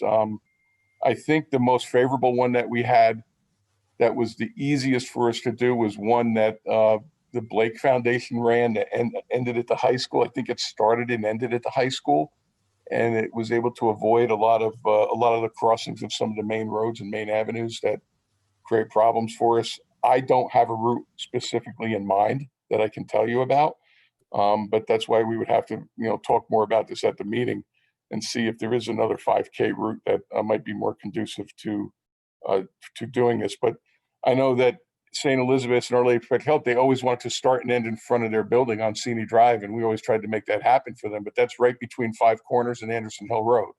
It's one of the worst spots in town from a traffic point of view, and two intersections that have already safety considerations that need to be dealt with on a day when we're not closing the roads and having these events. So, the route is a big piece of this. Chief, I have just a quick question. Some of these companies that do traffic control for construction, like traffic safety and straight edge striping, if we were able to get some of those people who are, I guess, certified or licensed to do some of this traffic control that they do on state roads and work with the police to cut down the costs, like if we were able to get it donated, would you have a problem with that? I don't believe they're allowed to, Steve. They're flaggers, they're certified flaggers that work for construction companies, and they're allowed to direct traffic for construction purposes. They wouldn't be allowed to come in and direct traffic, I don't believe, for this kind of an event. I don't think that's authorized under the law. I would have to double check to be 100% sure. I've never seen that done. Only police officers can direct traffic in a roadway. Other than a certified flagger as part of a traffic control plan that's certified by a traffic engineer, which is what most of these utility companies and construction companies are. Can we sort of give provisional approval to work it out at the meeting versus sort of figure it out here? Yeah, these are the issues that you should be talking about on Thursday, I think, so that we're not talking about them tonight, and then maybe come back at our next meeting and we'll just be okay with it once you work it out. To give Hillary her time. She waited so long, so I just wanted to. I know. And just one thing, I mean, they're running because you're doing a delayed start, so you're not running in groups, right? They're running single. You stagger it, and everybody has a chip in their bib, and so you have online registration ahead of time. time, and then you just get your time later. So it's not like you've got 6 people abreast running down the road. Well, you might once they start. That there's no guarantee that people are going to stay in those groups and stay that distance. Some people will be faster than others. Others will be slower. But it's a time. It's not a But you would pass somebody, I think. You wouldn't. Yes. That's possible, but there's no guarantee that just because you have a staggered start that the people are going to remain staggered. Yeah. If it's helpful, I will try and reach out to the Blake family. I know them, and see if they still have their route somewhere. Yeah, I was going to offer the same, Mary Jane. Oh, okay. So yeah, let's do it. I mean, Actually, if you look at USA Track and Field, there's a couple of certified routes in New Jersey and Burnsville at least, and they're eligible for 5 years or something. Right. But, there's 2 or 3. There's a hoses run for the hoses, and the 2 that you mentioned. Yeah. Thank you. Okay. Well, so I guess we're just going to, hope that you work it out on Thursday. I think, is everyone okay with whatever you guys agree to on Thursday? We're okay with? Yes. Yes. So if it's okay with the chief and the Board of Health will get to look at the COVID plan, we're okay with it. So if the police department is not okay, or that they can't come to an agreement, then this wouldn't happen. Just We'll so go I'm clear find on a it. turkey trot somewhere else. Well, I the hate hope to- is that you will come to some kind of agreement. Yeah, I hope as well. That's what That's the my hope as council would well. like. Yeah. No, I mean, we'll go to another town and run a turkey trot. So, Which, I mean, yeah, seems to defeat Hey, the purpose. And that's the Sunday after Thanksgiving, right? we were going for the Friday after Thanksgiving. Oh, the Friday, because okay, which the is timing comes did to be do shop one around on in town. Thursday and Saturday. So we thought we would go to Friday. Friday. So Mary Jane, just to clarify, I think the chief absolutely needs to approve whatever has to be done from a safety and roads perspective. I don't think that this plan needs to go to the Board of Health. I think it's the organizer's responsibility to ensure that they're meeting whatever state guidelines they need to meet. Yeah, and I think as a council, we're okay with the concept of them having it as long as it meets safety standards.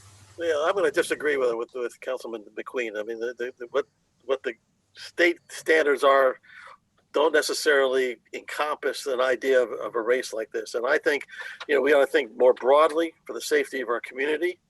And I think since they've already planned out a number of guidelines, I would just like to have those guidelines given the blessing of our Board of Health. They've done the grunt work. They have the guidelines. I suspect they're all pretty good. But let's have that adjudicated by the people who do this professionally. Anyone else? I think we should try to make it work. I think we should try and be supportive if we can do it. I don't think it's, if there's time to consult with the Board of Health in the meantime, I'd be interested in hearing their feedback, but I'd like to be supportive if we can be. Yeah, and again, I think to Councilman Hammond's point, I don't think it can hurt to ask the Board of Health. I mean, they're busy, but I don't think it can hurt to ask for their input. I think is there time to ask the Board of Health, Hillary? Well, I mean, we're getting close to Thanksgiving, so I think we'll have to see how Thursday sounds like a potential obstacle. So if we get past Thursday, then I can set up a meeting with the Board of Health director and see if she has any suggestions and can work something out. Yeah. I think if we invite the Board of Health to the table on Thursday, they will make it a point to try to have somebody there. Oh, that would be good. So that would help facilitate this moving along quicker. And I think those concerns are concerns that we can get past. I know, I will be honest with you, I know my officers have expressed concerns about approving or participating in any events or any gatherings of large crowds under the circumstances that we have right now with COVID. There's some reluctance for them to have to go out and be exposed to these types of things. They'll do it if they're directed to do it, but like anyone else, I think they're concerned about the health and safety of their well-being and their families. And they feel that this may be not something that's absolutely necessary. But that's only one of the concerns that are on the table as far as the COVID goes. Yeah, Chief, could we ask other towns and see if anybody else wants the overtime? If we can't fill it, we would certainly make every attempt to fill any law enforcement slots that are required with police officers from out of town. But we would need a core group of people to, manage and supervise it. I don't think that would be a problem. I'd probably get enough of our officers there to coordinate the event. And we certainly could go out of town and ask for mutual aid. We do it all the time for different types of events and things. Okay. So we look forward to hearing how it goes on Thursday. Okay. Good luck. Yes. Okay. Thank you. What's next? 271 Minebrook Road, minor subdivision. We have a memo here from Bob Brightly. Where is it? So at this point, I think what Doug told me is that they have already put in the application for the road for the driveway to NJDOT. If they haven't, they're on the verge of doing it. Yeah, I thought he said they were going to try and work on these simultaneously. My understanding, Mayor, because we discussed this a little bit in the Public Works Committee at the time, that what they did was that the shared driveway approach is what was sent to the NJDEP or DOT rather. DOT. Yeah, DOT. But the idea of the second driveway, I don't think that's not part of the application now. That's right. It was Bob Brightly's opinion, and I agree with him, that better to just do it with the existing driveway so that we can get the subdivision to the planning board. Yeah. And then go back to DOT if necessary. Maybe even put the onus on any potential purchaser of the residential lot. And Jack, we were at the same time, we're going to get a perpetual easement for the driveway up to where it turns right at this time. That was something Bob said he was going to discuss with you to make sure we have that wording correct. That's correct. And then we'll make that part of the bid. Right. And then the concept was that if we get a second driveway at some point in the future, 1 year, 2 year, 5 years down the road, then we can always vacate that easement, if it's desirable to do it that way. That's right, or narrow it. Yeah, something like that. Yeah. Yep. Agreed. Okay. Do you have any idea how long it'll take to get approval from the DOT? Well, I think that they were saying, sorry, No, go ahead. a better idea. No, go ahead, Tom. The discussion in Public Works was that they didn't think that it was going to be a long time, that this was the more expeditious route, but we didn't have a time frame around it. Yeah. Okay. I agree. And yeah, if we went for the more complicated application, it would take a lot longer, and that was one of the reasons for choosing this scenario. But can we be writing the bid at the same time so that Yes. if we have approval, we can issue those bids? Yes. When you say bids, Mayor, it's what do you mean? Well, for people to make an offer on the property, we have to publicly bid it, don't we? That's correct. And would we do it? Would it be like a silent auction or a live auction, or how would we do something like this? There are two ways we can do it. We can do it as an auction, or we can do it as sealed bids. The old library building we sold by auction, but we've done other things by sealed bids. So we'll discuss that before we. And do we have the option to sort of reject all bids if we don't feel like the bids are good enough? Yes. Yep. We'll specifically state that in the notice to bidders. Okay. Okay. You have the recreation needs assessment, the survey results. This is only from the piece that was sent in the mail. We're still trying to get a few more people to do the online one. I think we were at 400 and some. So I know Bob has put it out again on Facebook and emailed it to a lot of their users to make sure we get, and then those two will be combined. So we'll see the statistics from both. Right now, this is just what was mailed. I'm confused, Mayor, because I thought one of these had like statistical validity because it was sent to a randomized group. Yes. And the other one, people could take it multiple times and there was no, selection criteria. why would we combine those results? I think it'd be in one report. They wouldn't combine them physically. I think you'll see, we'll have one report where this was the online and this was the statistically correct one. So Okay, thank you. I misunderstood. we don't have that data yet from the online one. It's still open. So encourage people to do it if they haven't done it, just to. Yeah, I think it's important when you say statistically correct. People may not grasp that fully. It's also demographically correct. It was a scientifically devised survey methodology, as opposed to just whoever happens to answer it. And so it was the information from the mailed survey, while selective and while seemingly a small number, 310 respondents, is actually more valid than the one, in fact, far more valid than the one that comes through the email. Not to discount the email data, all data is helpful to some degree, but if they diverge in terms of their conclusion, I can tell you it's the mailed survey that's the one we should follow. Absolutely, yeah. I think what we may get more of on the the online one is, I think it's valuable for comments you may get. Yeah. Personal anecdotes or stories or whatever. The question I had is the mail-in one had a deadline, but the mails have been difficult. Let's put it that way. I mean, I personally had an experience where a letter that I sent within the town took 10 days to get delivered.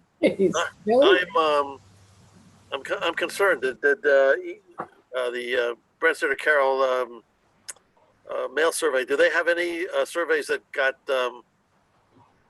delivered late and are sitting on their desk and didn't get incorporated? Can we find out from them? Yeah, we can.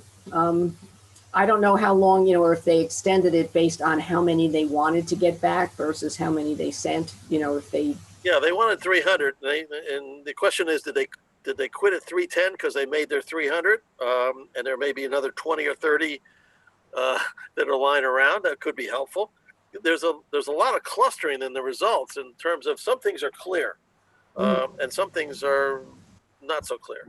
So I would want them to count every ballot that they get. I'd also be curious, it wasn't in the report. How many surveys did they send out? I don't know. I can find that out too. Because I'd like to know what the response was. I thought I read 500, but maybe I'm mixing up one of the points. Yeah, I'm not sure. I don't remember that, but I'll get that information. How many were sent and if there's any. So Mayor, are they going to present their results to us at some point? I mean, it's nice to have this report, but are they going to give us they gave us a methodology and a summary page, but are they going to present the results to us at some point? I'm not sure. They're working through the steering committee, so I don't know if it's. Can we ask that question, that whether that was part of our original agreement? I'm trying to remember back to what we paid to do. It's been changed a lot because of the whole COVID thing and when we can meet and who they can meet with. So yeah, well, I think we're due for another steering committee meeting, and then we can get all the update of what's happening next, what the next steps are. Because there's a point at which they use this data to then, do their whatever kind of planning type, figuring out. I know they've been out. He was out here at all the properties over the summer. Yeah. So they're still doing a lot of their data collection. So I will check with him and see what our next steps are. Yeah, I mean, they can do a virtual presentation. They don't have to come to the borough, Right. Yeah, I did, just so that Councilman Hammond, when they mailed out the surveys, they also followed up with an email to those respective families if they had it on file. And so then the families could have filled out the survey online rather than mailing it back. So but the operative word there is if they had the email. Right. Yeah. Exactly. We don't have a robust email log for the community. I don't think, I can't remember. I got one of the mailed surveys. I don't think I got an email. I don't know. Okay, so the other thing, Mayor, is there, What I would like to hear from Brandstetter is how many other surveys are they running at the same time as ours? It would be really good, I think, to get some data just because we're in COVID and, you know, the responses are definitely going to be, you know, skewed toward our current situation rather than if we were just in a normal non-pandemic year. And so I'm wondering if they are seeing similar results from maybe other towns that they're running as well. And I don't know how many they're doing now, but. Yeah, I don't know. I'll ask. I'm not disagreeing with what Councilwoman McCready is saying, but I don't think we can say for sure that the results are skewed. They may be, and we should ask that question. But I don't think we should go in with the assumption that that's the case. But, you know, certainly we should investigate. Yeah, I'm just saying it's possible because now it's COVID. Possibly, I would agree with that. I would agree with that statement. Yeah, so that's why I Because thought it would mainly, be good. yeah. Yeah, actually, and I thought about it in a different way because the report has as a comparator national numbers. Those national numbers are meaningless because those took place over the preceding 5 years. Yeah. And so those were all pre-COVID numbers. I think it's comparing apples and oranges. I think they should comment on that. Well, on the other thing I think we need to think about is that, you know, the way we, you know, communicate with friends and family, the way we do work, the more online nature of life, you know, some of these things may not go back to the way it was 100% in the future. You know, people may be changing their recreation habits, not to where it was in the midst of the height of the pandemic, but maybe something slightly different from what the steady state was a year ago, you know? Yeah. Oh, but it's also quite possible, and like I'm going to use something that I have no skin in the game. Folks may be more inclined to say, look, we don't need a soccer field because no one's ever going to play soccer again. Well, yeah, I mean, I wouldn't answer that way, but I guess there might be somebody out there that does. You get what I'm saying? Like, you know, in the moment, I think there's a chance that it could have skewed it, but I think the results are like, I agree with Jeff. I think they're telling. So I think it's interesting. I couldn't hear you.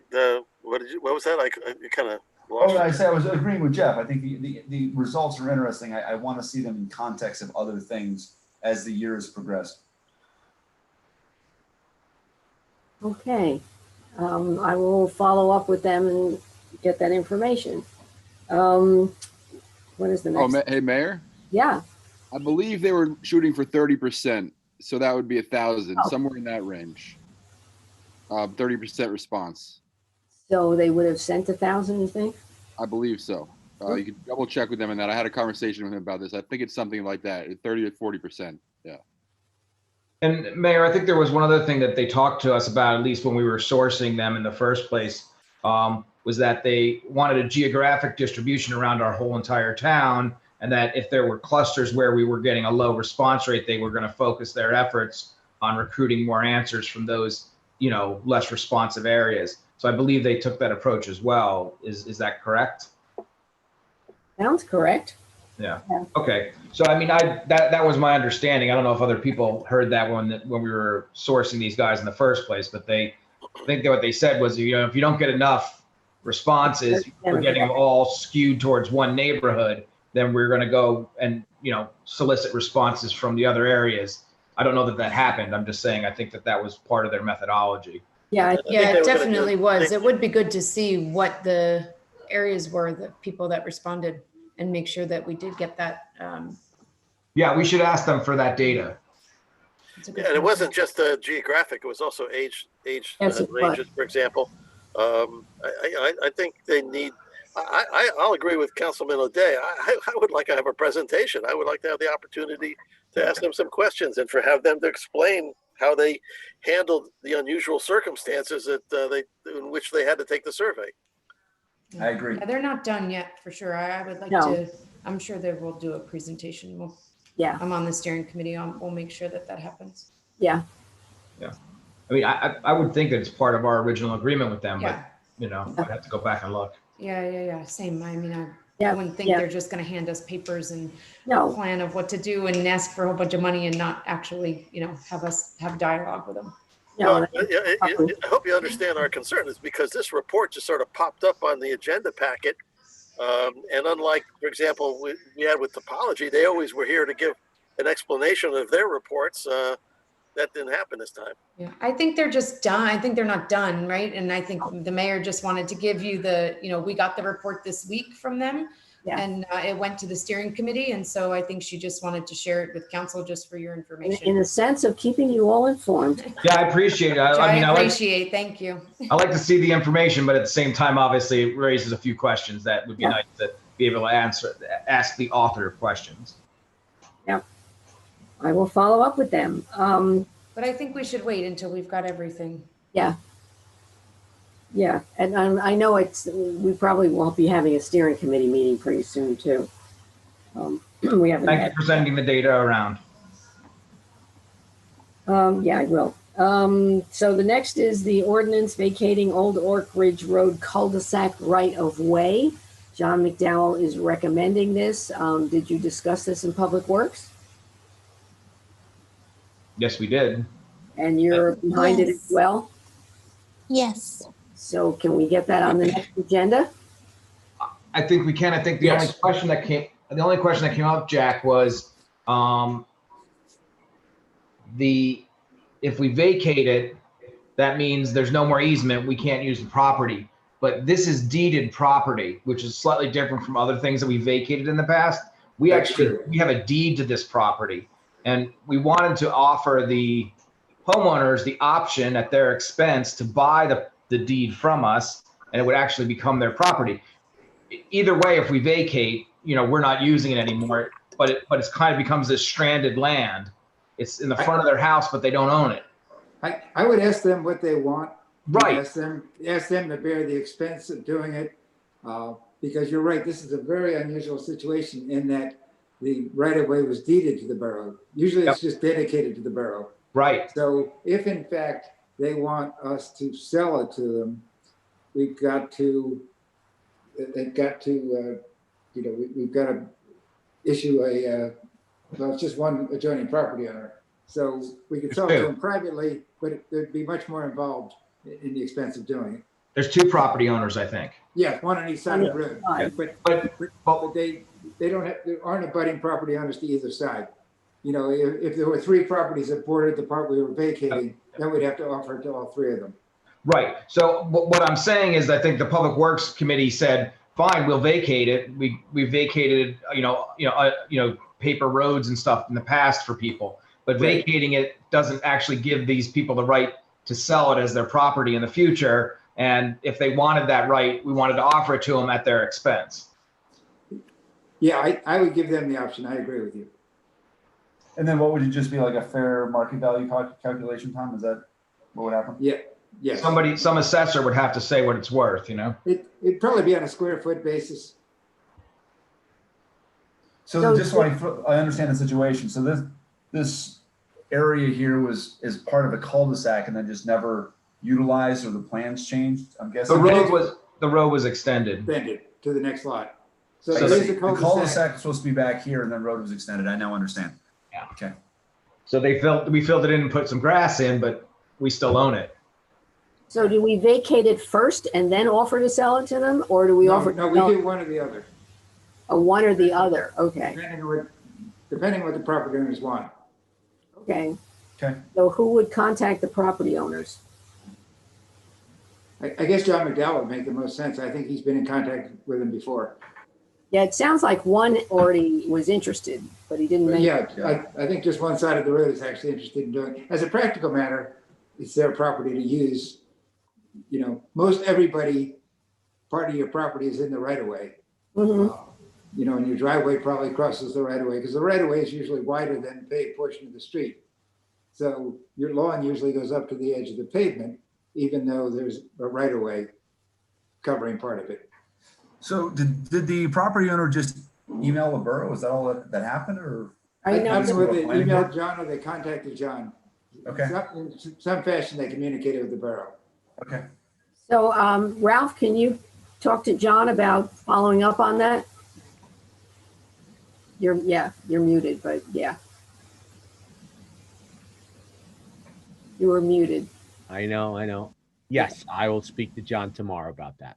Okay, and he can reach out to I guess he'd have to get some worth of what those pieces are worth, and then reach out to the property owners. Okay. Next is the ordinance to ban sump pump and gutter leader stormwater discharge onto the roadway. I thought we talked about this last month, and we thought it was. We sent it back for input from John McDowell, I think. Is that what we did? Yeah, I think you should get input from John McDowell, because if you recall, in 2019, I think it was, maybe 2018, we had the Public Safety Committee discussed this at length, and in fact considered a broad ordinance like this. And based on John's opinion that there were so many houses that already pump the water into the street and don't create any problems, that it didn't make any sense. Therefore, the ordinance at that time was limited to safety concerns. And that's why it was drafted that way. So John pointed out back then that there are a lot of houses, for instance, on Berners Avenue that do it, and they have no other options except to go in the sanitary sewer line, which is even less desirable than going into the street. This came up in Public Works as well.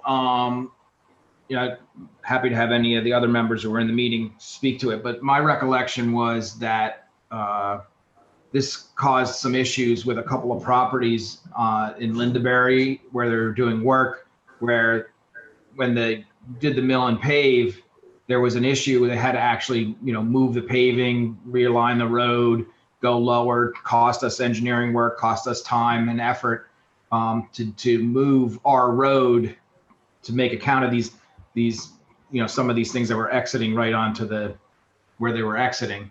So, I do think that there's a scope for us to consider this ordinance if it's causing us extra time, money, and taxpayer dollars to address these concerns as we go and repave our roads. I think it's important for us to understand that, and if it's appropriate, have an ordinance. And that I believe Councilwoman Zamara said that there's lots of examples in New Jersey where these ordinances exist. Well, there are, but I think, Tom, those examples that you gave can be dealt with on a case-by-case basis. If we're going in and improving the street and their current drainage system isn't consistent with those improvements, we can require them to realign their drainage. It's up to you all whether you want to adopt it. Right. I mean, I think we need to establish something that says if we come across a problem, it's not our expense to fix it, it's the homeowner's expense to fix it if it doesn't meet whatever certain criteria there is. So if we can write it in a way that we're not causing people extra expense who aren't causing a problem. The borough, right. The borough's not charging people to do stuff if it's not already a problem. But, I just don't think we should be moving our road, up or down 6 inches because of somebody's drain pipe, it's exiting on the road. I couldn't agree more. My concern was with requiring all property owners to end their drain pipe 20 feet from the roadway, because then you'd have to enforce it uniformly, and if there are hundreds of people in the borough that do it, is it worth requiring that to meet, a somewhat isolated problem that I think we could deal with, on a more specific basis. Well, Jack, I would ask you then to work with Doug and John on what appropriate wording would address the concerns that they've encountered, but not put any extra burden on the residents of Berners.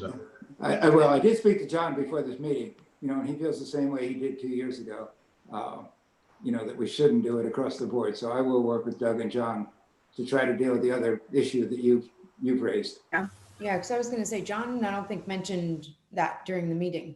And I think that we were going to follow up, or we did follow up with Jeff Price, but I don't think we came to a conclusion on how do we actually enforce it. And do we only enforce it for new properties being put in? Can we enforce it for when we're going to pave a road? How well could we actually enforce it? Yeah, that's the underlying problem is enforcement. Yeah.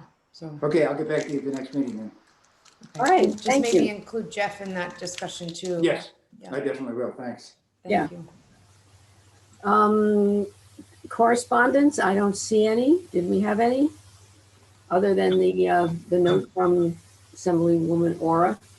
We didn't have any correspondence. I just wanted to just go back for a second on the 271 Minebrook, because I recall a conversation with Doug that I think he wanted a motion or resolution to approve the topo map and the driveway engineering, the funding for that. And I don't know, I didn't write down that there was like a motion or anything for that. So I don't know if we need to do that, but I think that's what he was looking for out of that. Really? How Okay. much is it? Yeah, let me see. Where Yeah, I don't think he says, does he? Ralph, do we know how much money we have the money for this? I thought he had it in the.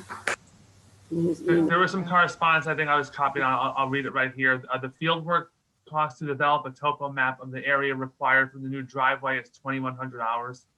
2,100 what? $2,100. $2,100. Yes, 2,100 hours. And then he says the field work cost to inventory the trees in the area of the new driveway is also $2,100. And the cost to develop a topo map of the entire property is $7,800. So total that up is $12,000. Why do we need a topo map of the whole property? He's saying that this work cannot be undertaken until the leaves are off the trees, as this map will be developed as, from a flyover. The topo map of the area of the new driveway is required for the engineer. Let's say the map is required to engineer the new driveway. That's, yeah, for the driveway. Yeah. But why the whole property? It just says he's just given the amount. I'm not sure. I can see if I was copied on anything else. And I that's guess the other question is, do we need that now, or is that something? No, it doesn't sound like it. Okay. I just wanted to make sure if we don't need it now, that's why I just wanted to bring it up. I don't know. We needed to do it now. I don't know. I think we have to check, because this did come up in the Public Works meeting as well. The driveway he's talking about is not the second driveway, which would be, say, 100 feet up the road. Right. That's something that we've put off. The council has directed Public Works to not consider that at this time because it would cause a delay from NJDOT. The driveway that he's talking about is a spur that would come off. You know how the driveway comes up in a Y shape? It comes, from the south and it comes from the north, and then it meets and it goes through a gate. It's like a gated entrance right now. Mm-hmm. And so what they were talking about is having a spur before you get to the gate so that our traffic could go off to the side. So this is where DOT wouldn't care because he's set back from it wouldn't be affecting the traffic in and out on 202. It'd be up the driveway about 50 feet or so. And then there would be this spur that would come off and go over towards our property so that the person who eventually buys the house, they would still have that gate, and that gate would enter to their side and our traffic would go off on this spur. Now, we don't have to build this driveway for a year or two. So the question is, do we need to do the engineering on it now, as part of the subdivision, or can we do it later? I think that the one discussion I believe that Doug alluded to, Mayor, was that, if we knew roughly how much it was going to cost for this extra spur, would we make that as part of the bid spec that, the buyer of the 8.8 acres in the house would have to compensate us for the cost of this driveway that would keep our traffic away from them. But is the topo required for the DOT application? No, none of this is for DOT. We're staying away from the DOT stuff. This is all related to this spur that they wanted to put in to keep our traffic away from them. And so I don't know, I think Doug's back tomorrow. We'd have to check with him on the urgency of this, whether it needs to be done now or not. Yeah. I don't know why we couldn't put in the bid spec something to the effect, a generic idea that we're going to have this driveway spur, in a certain area. Yeah, and I think that the question came up, do we pay for it, Mayor, or do we ask the buyer of the subdivision to pay for it? Frankly, I think we should just have in mind what this is going to cost, and then, Well, and that would be open space funds, yes? Yes, I think we can, because it would be going to the open space parcel, yes. Yeah, but it wouldn't qualify for green acres probably, but. Right. Okay. At any rate, I think it'd be quicker and easier for us to just, sell it off, and the cost of this would have to be part of our development cost of the property, But Anthony, you thought Doug wanted something approved tonight? Yeah, I just thought he wanted the funding approved for those things. But if that can wait a little bit longer, then that's. You know, I actually don't know if it can wait. I mean, I don't think it's holding up the application, but I know Councilwoman McCready, Councilwoman Zamar, do you remember the discussion? I'm just looking at the notes he sent. He always sends like a summary, and that was not part of it. So I mean, I don't remember talking about the cost. I remember talking about the topo that he said it was needed, but I don't remember for what. It just seems crazy that we have to do this whole big thing for just the driveway. He said in his email dated September 22nd, which I believe is in the packet. that's what I'm looking at. Yeah, he said that topo will be needed for any design of rec fields and also for the driveway access permit, which will require sightline design. But we're not there yet. So yeah, not until we're ready to do it do we need to. Yeah. You're saying though, is the driveway access permit part of their current application, the streamlined application, or it's I thought that wasn't part of that. It's not clear.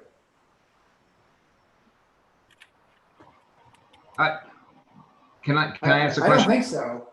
Reading it in context to the rest of the email.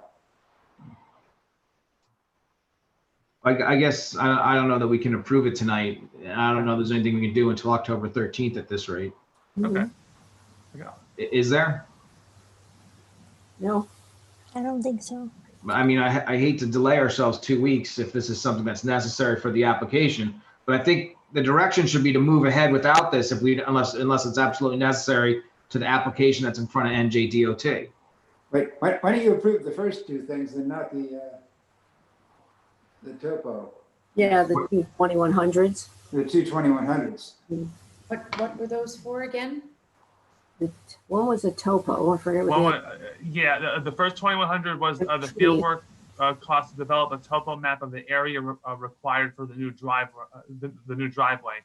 And the second one was field work cost to inventory the trees in the area of the new driveway. And this will allow the borough to develop the removal and replanting plan per the ordinance. $2,100 to count trees? Sorry. Can I just explain something to the council members, because this came up in the Public Works Committee? There's really three options for us getting traffic in and out. One is that we have an easement, and that's that's definitely going to happen no matter what. That happens in parallel with everything else we're going to do. So the easement says we can go in the existing driveway, go up through the gate, and then turn right onto our property on a pre-existing gravel drive. So that's going to happen no matter what we do, that easement. Then the other two approaches are for this driveway expansion so that you get two lanes rather than just, it's one lane into the driveway. So the thought is, if we have our traffic, they have their traffic, one lane each way is not enough, So to make wider drives and to make this spur off to the side, that would be another way for us to get in through that single, the existing breaks in the Route 202 curb line. The last idea, which isn't being considered now, but it's being kicked down the road, is that we'd have a separate driveway going into our side of the property at some point in the future, 1, 2, 3, or 5 years down the road. So there's really three options. One is the easement that happens no matter what, and we use the existing driveway. The concern from our borough staff was it's too narrow for cars to pass each other going in and out. And if we have a football game, or if they had a event at the building, you'd have traffic trying to pass each other and not enough space to do it. So that's why some type of solution, a bigger driveway with a spur off to our side, is this second of the three plans. The question is whether or not we need to do anything about it now, or we can just sell the property with the easement approach. Yeah, I don't think we even, I'm looking at his last thing. He said the field work for a topo map of the area for the new driveway in order to engineer it is $2,100. So until we're ready to do it, we don't really want to commit that money. We may get turned down from DOT. We don't know that. Yeah, if we can move forward without it, I'm happy with just the easement idea. Yeah, I think that's enough right now. Yeah, I agree. And it says that in here. that they might require later on at a later date, but we don't have to do it now. Yeah, I think we're okay with just keeping those options in mind. So I think then the council should give the direction tonight to Doug to move ahead with the easement approach only, assuming that doesn't stop or delay the application, the planning process. Yeah, we're not going to do any engineering right now, so. As long as that doesn't slow anything down. He needs to come back and tell us that, oh, you can't do it that way because of X, Y, Z. DOT requires something, Yeah. Okay. So we're going to have with easement only unless the DOT tells us there's a problem. Yep.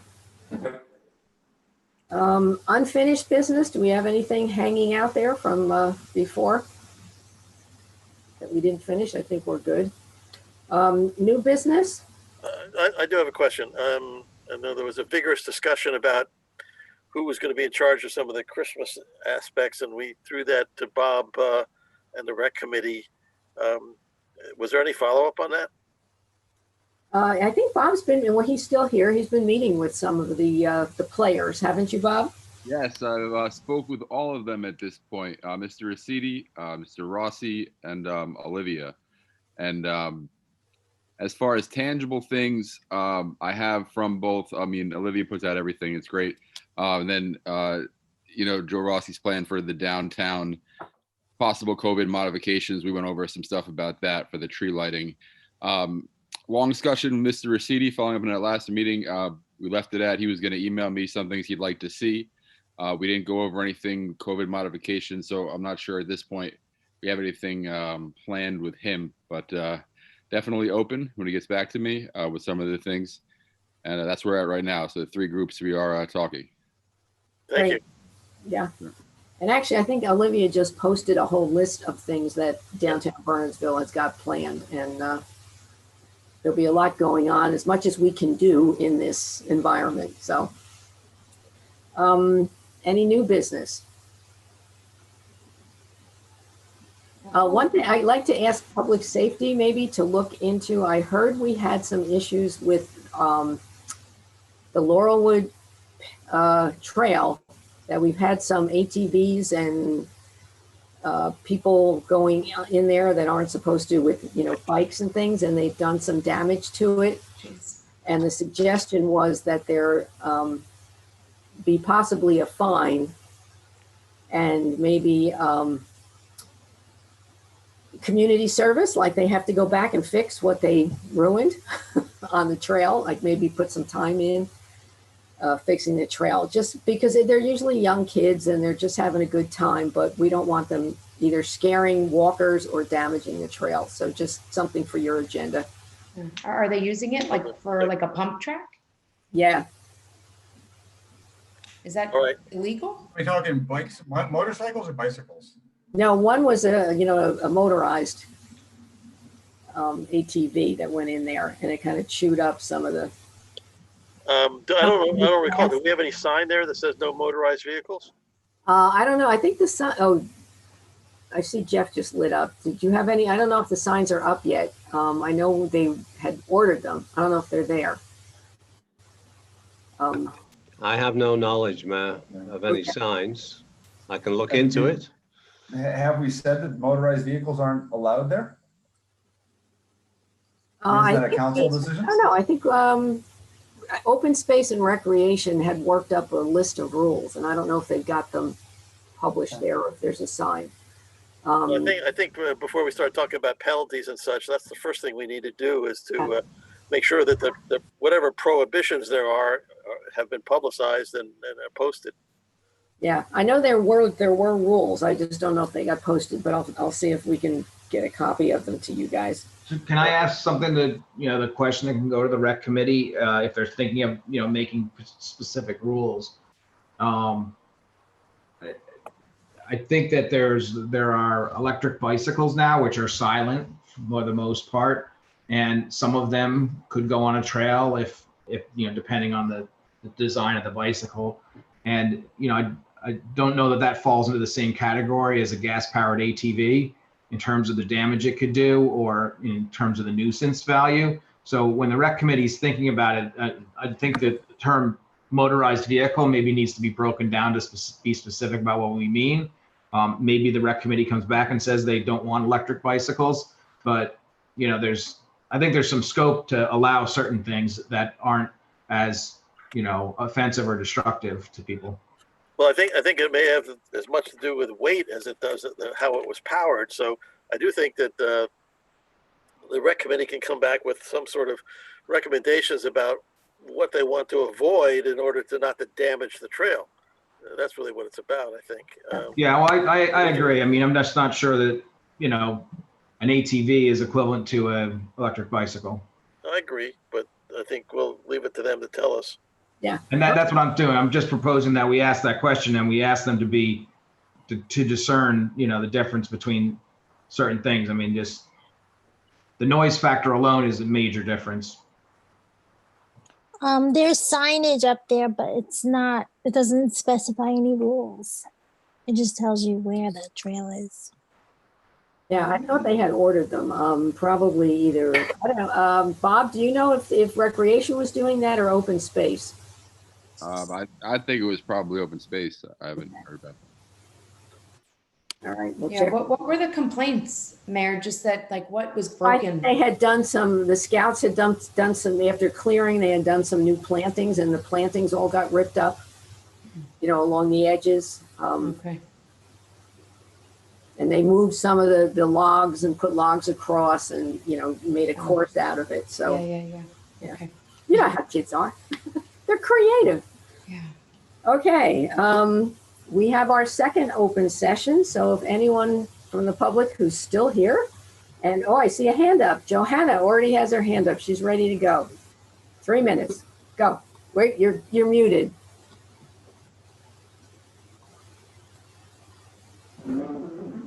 Okay, yeah, I'm sorry. Good evening, Johanna Wessinger, Environmental Commission. I heard Councilman Hammond refer to the library roof that needs repair. Whenever I'm at a meeting and I hear about the library repairing the roof, I make a suggestion that they investigate solar panels. We did this early on, many, many years ago, and we were told that the roof wasn't stable enough, but I would like to have someone question this, investigate it, see the extent of what is needed for it. It would be an ideal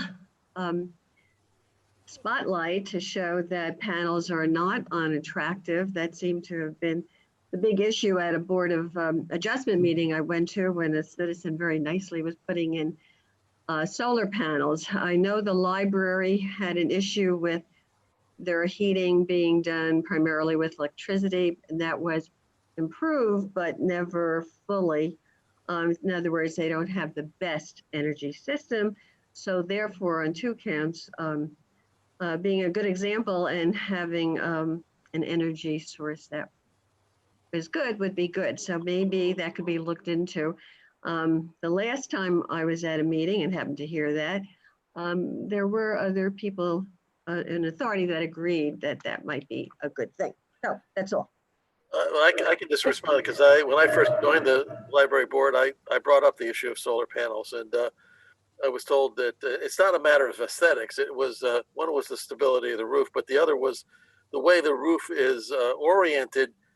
The panels would be not all facing in the right direction, and so that made it a problem in design for the solar panels. Okay. We could raise that again. Yeah, no, I knew that structurally that was an issue early on, and I thought, well, if you're having a roof repair, that could be remedied. If you're telling me about orientation, that's a different issue, which I was never aware of. That was never really presented. But okay, maybe you can just look into it. No, it doesn't hurt to ask the question 3 and 4 and 5 times, because sometimes over time you get a different answer. But And the technology changes all the time, and now they actually have panels that rotate and go with the sun instead of. Oh yeah, but now you're also talking about increasing the expenses Well, yeah. quite a bit. But yeah, what was explained to me was structure. Two things: one was structure, and the other was orientation. And I can raise the issue again. Okay. And, I wouldn't limit the I wouldn't limit the discussion to just the library. That may not be the most ideal place in our town, although it might be. I noticed Berners Township has several hundred solar panels on Pill Hill Road. And, that seems like a reasonable place that's generally out of the view of the public. Right, and any new development with parking, at the Summit Medical Center and other parking areas, they have a good use for panels too. So if we just keep an open mind about the value of solar panels, that would be great. That's a great idea. Thank you. Anyone else from the public wish to be heard? Do you see any other? I see Jeff King. Jeff, just name and address, and here you go. Hi, thanks a lot. My name is Jeffrey Thomas King. I'm at 24 Elizabeth Parkway in Eatontown. And I have some friends and family in Burnsville, so I know it's a great place to live. It's a wonderful part of New Jersey, and I want to commend you on the diversity committee. That sounds like a great idea. I'm all in favor of that. One thing, though, that I think we can improve is the unfortunate action that was recently taken. I'm sorry I wasn't able to comment at the time, but it's never too late to amend your ordinance that zones medical cannabis out of the municipality. I think that's a big mistake. I think that it was just a little bit short-sighted and maybe decision made in fear and without all the facts and information. It wasn't compassionate and it wasn't caring, and I think we can do better. It's been researched by the AARP and endorsed as a medical treatment, and it has also been endorsed by the American Legion for veterans. There's disabled American veterans are also advocating for medical cannabis. So I think that it would be wise to reconsider the ban on medical dispensaries. There's a lot of residents that would be helped by this. There's conditions that affect young and old and people of all demographics. I'll give you some examples just because I think it needs to be said and for the record. Arthritis, anxiety, depression, diabetes, epilepsy, seizures, fibromyalgia, IBS, migraines, mood disorder, anxiety, depression, addiction, Alzheimer's, ADD, ADHD, multiple sclerosis, neuropathic pain, OCD, Parkinson's, PTSD, schizophrenia, skin conditions, sleep disorders, spinal cord injury, stress, pain. It's for people who are suffering and pain. My father's a veteran. He's not a patient, but I would like to get him into the program. And the stigma of banning the medicine is what keeps people like him who is, he's a conservative Christian and he doesn't want to do the wrong thing. So he's afraid. And when he hears towns are banning it, it doesn't instill confidence in people that could really be helped. It's a stigma. And I'm sorry that you took that action, but it's not too late to reconsider it. Just as far as the adult use, social use, spiritual use, that's not that important. But just bear in mind that we are arresting in New Jersey in every 22 minutes, 24,000 arrests a year because of that stigma, 100 a day. And that's way disproportionately people of color with similar usage rates. So I think that we should address that issue. Instead of banning medicine, we should address the social justice issue. It's $150 million that the state of New Jersey wastes prosecuting and punishing people for this plant. And your action just contributes to that instead of contributing to the solution, to change and turn the page from a failed drug war that's based on racist propaganda of Harry Anslinger to a drug peace where we're healing each other without addictive opiates. So I know that you're trying to do the right thing, and I appreciate that. We all want to protect our kids. So why don't we be tough on crime by taking marijuana off the streets through legalization? Don't be a friend to cartels, gangs, and drug dealers by supporting failed prohibition. Prohibition is the violent problem, and it was a failure in alcohol, and now it's failing with cannabis, and you've continued prohibition in the municipality. I think it's a mistake.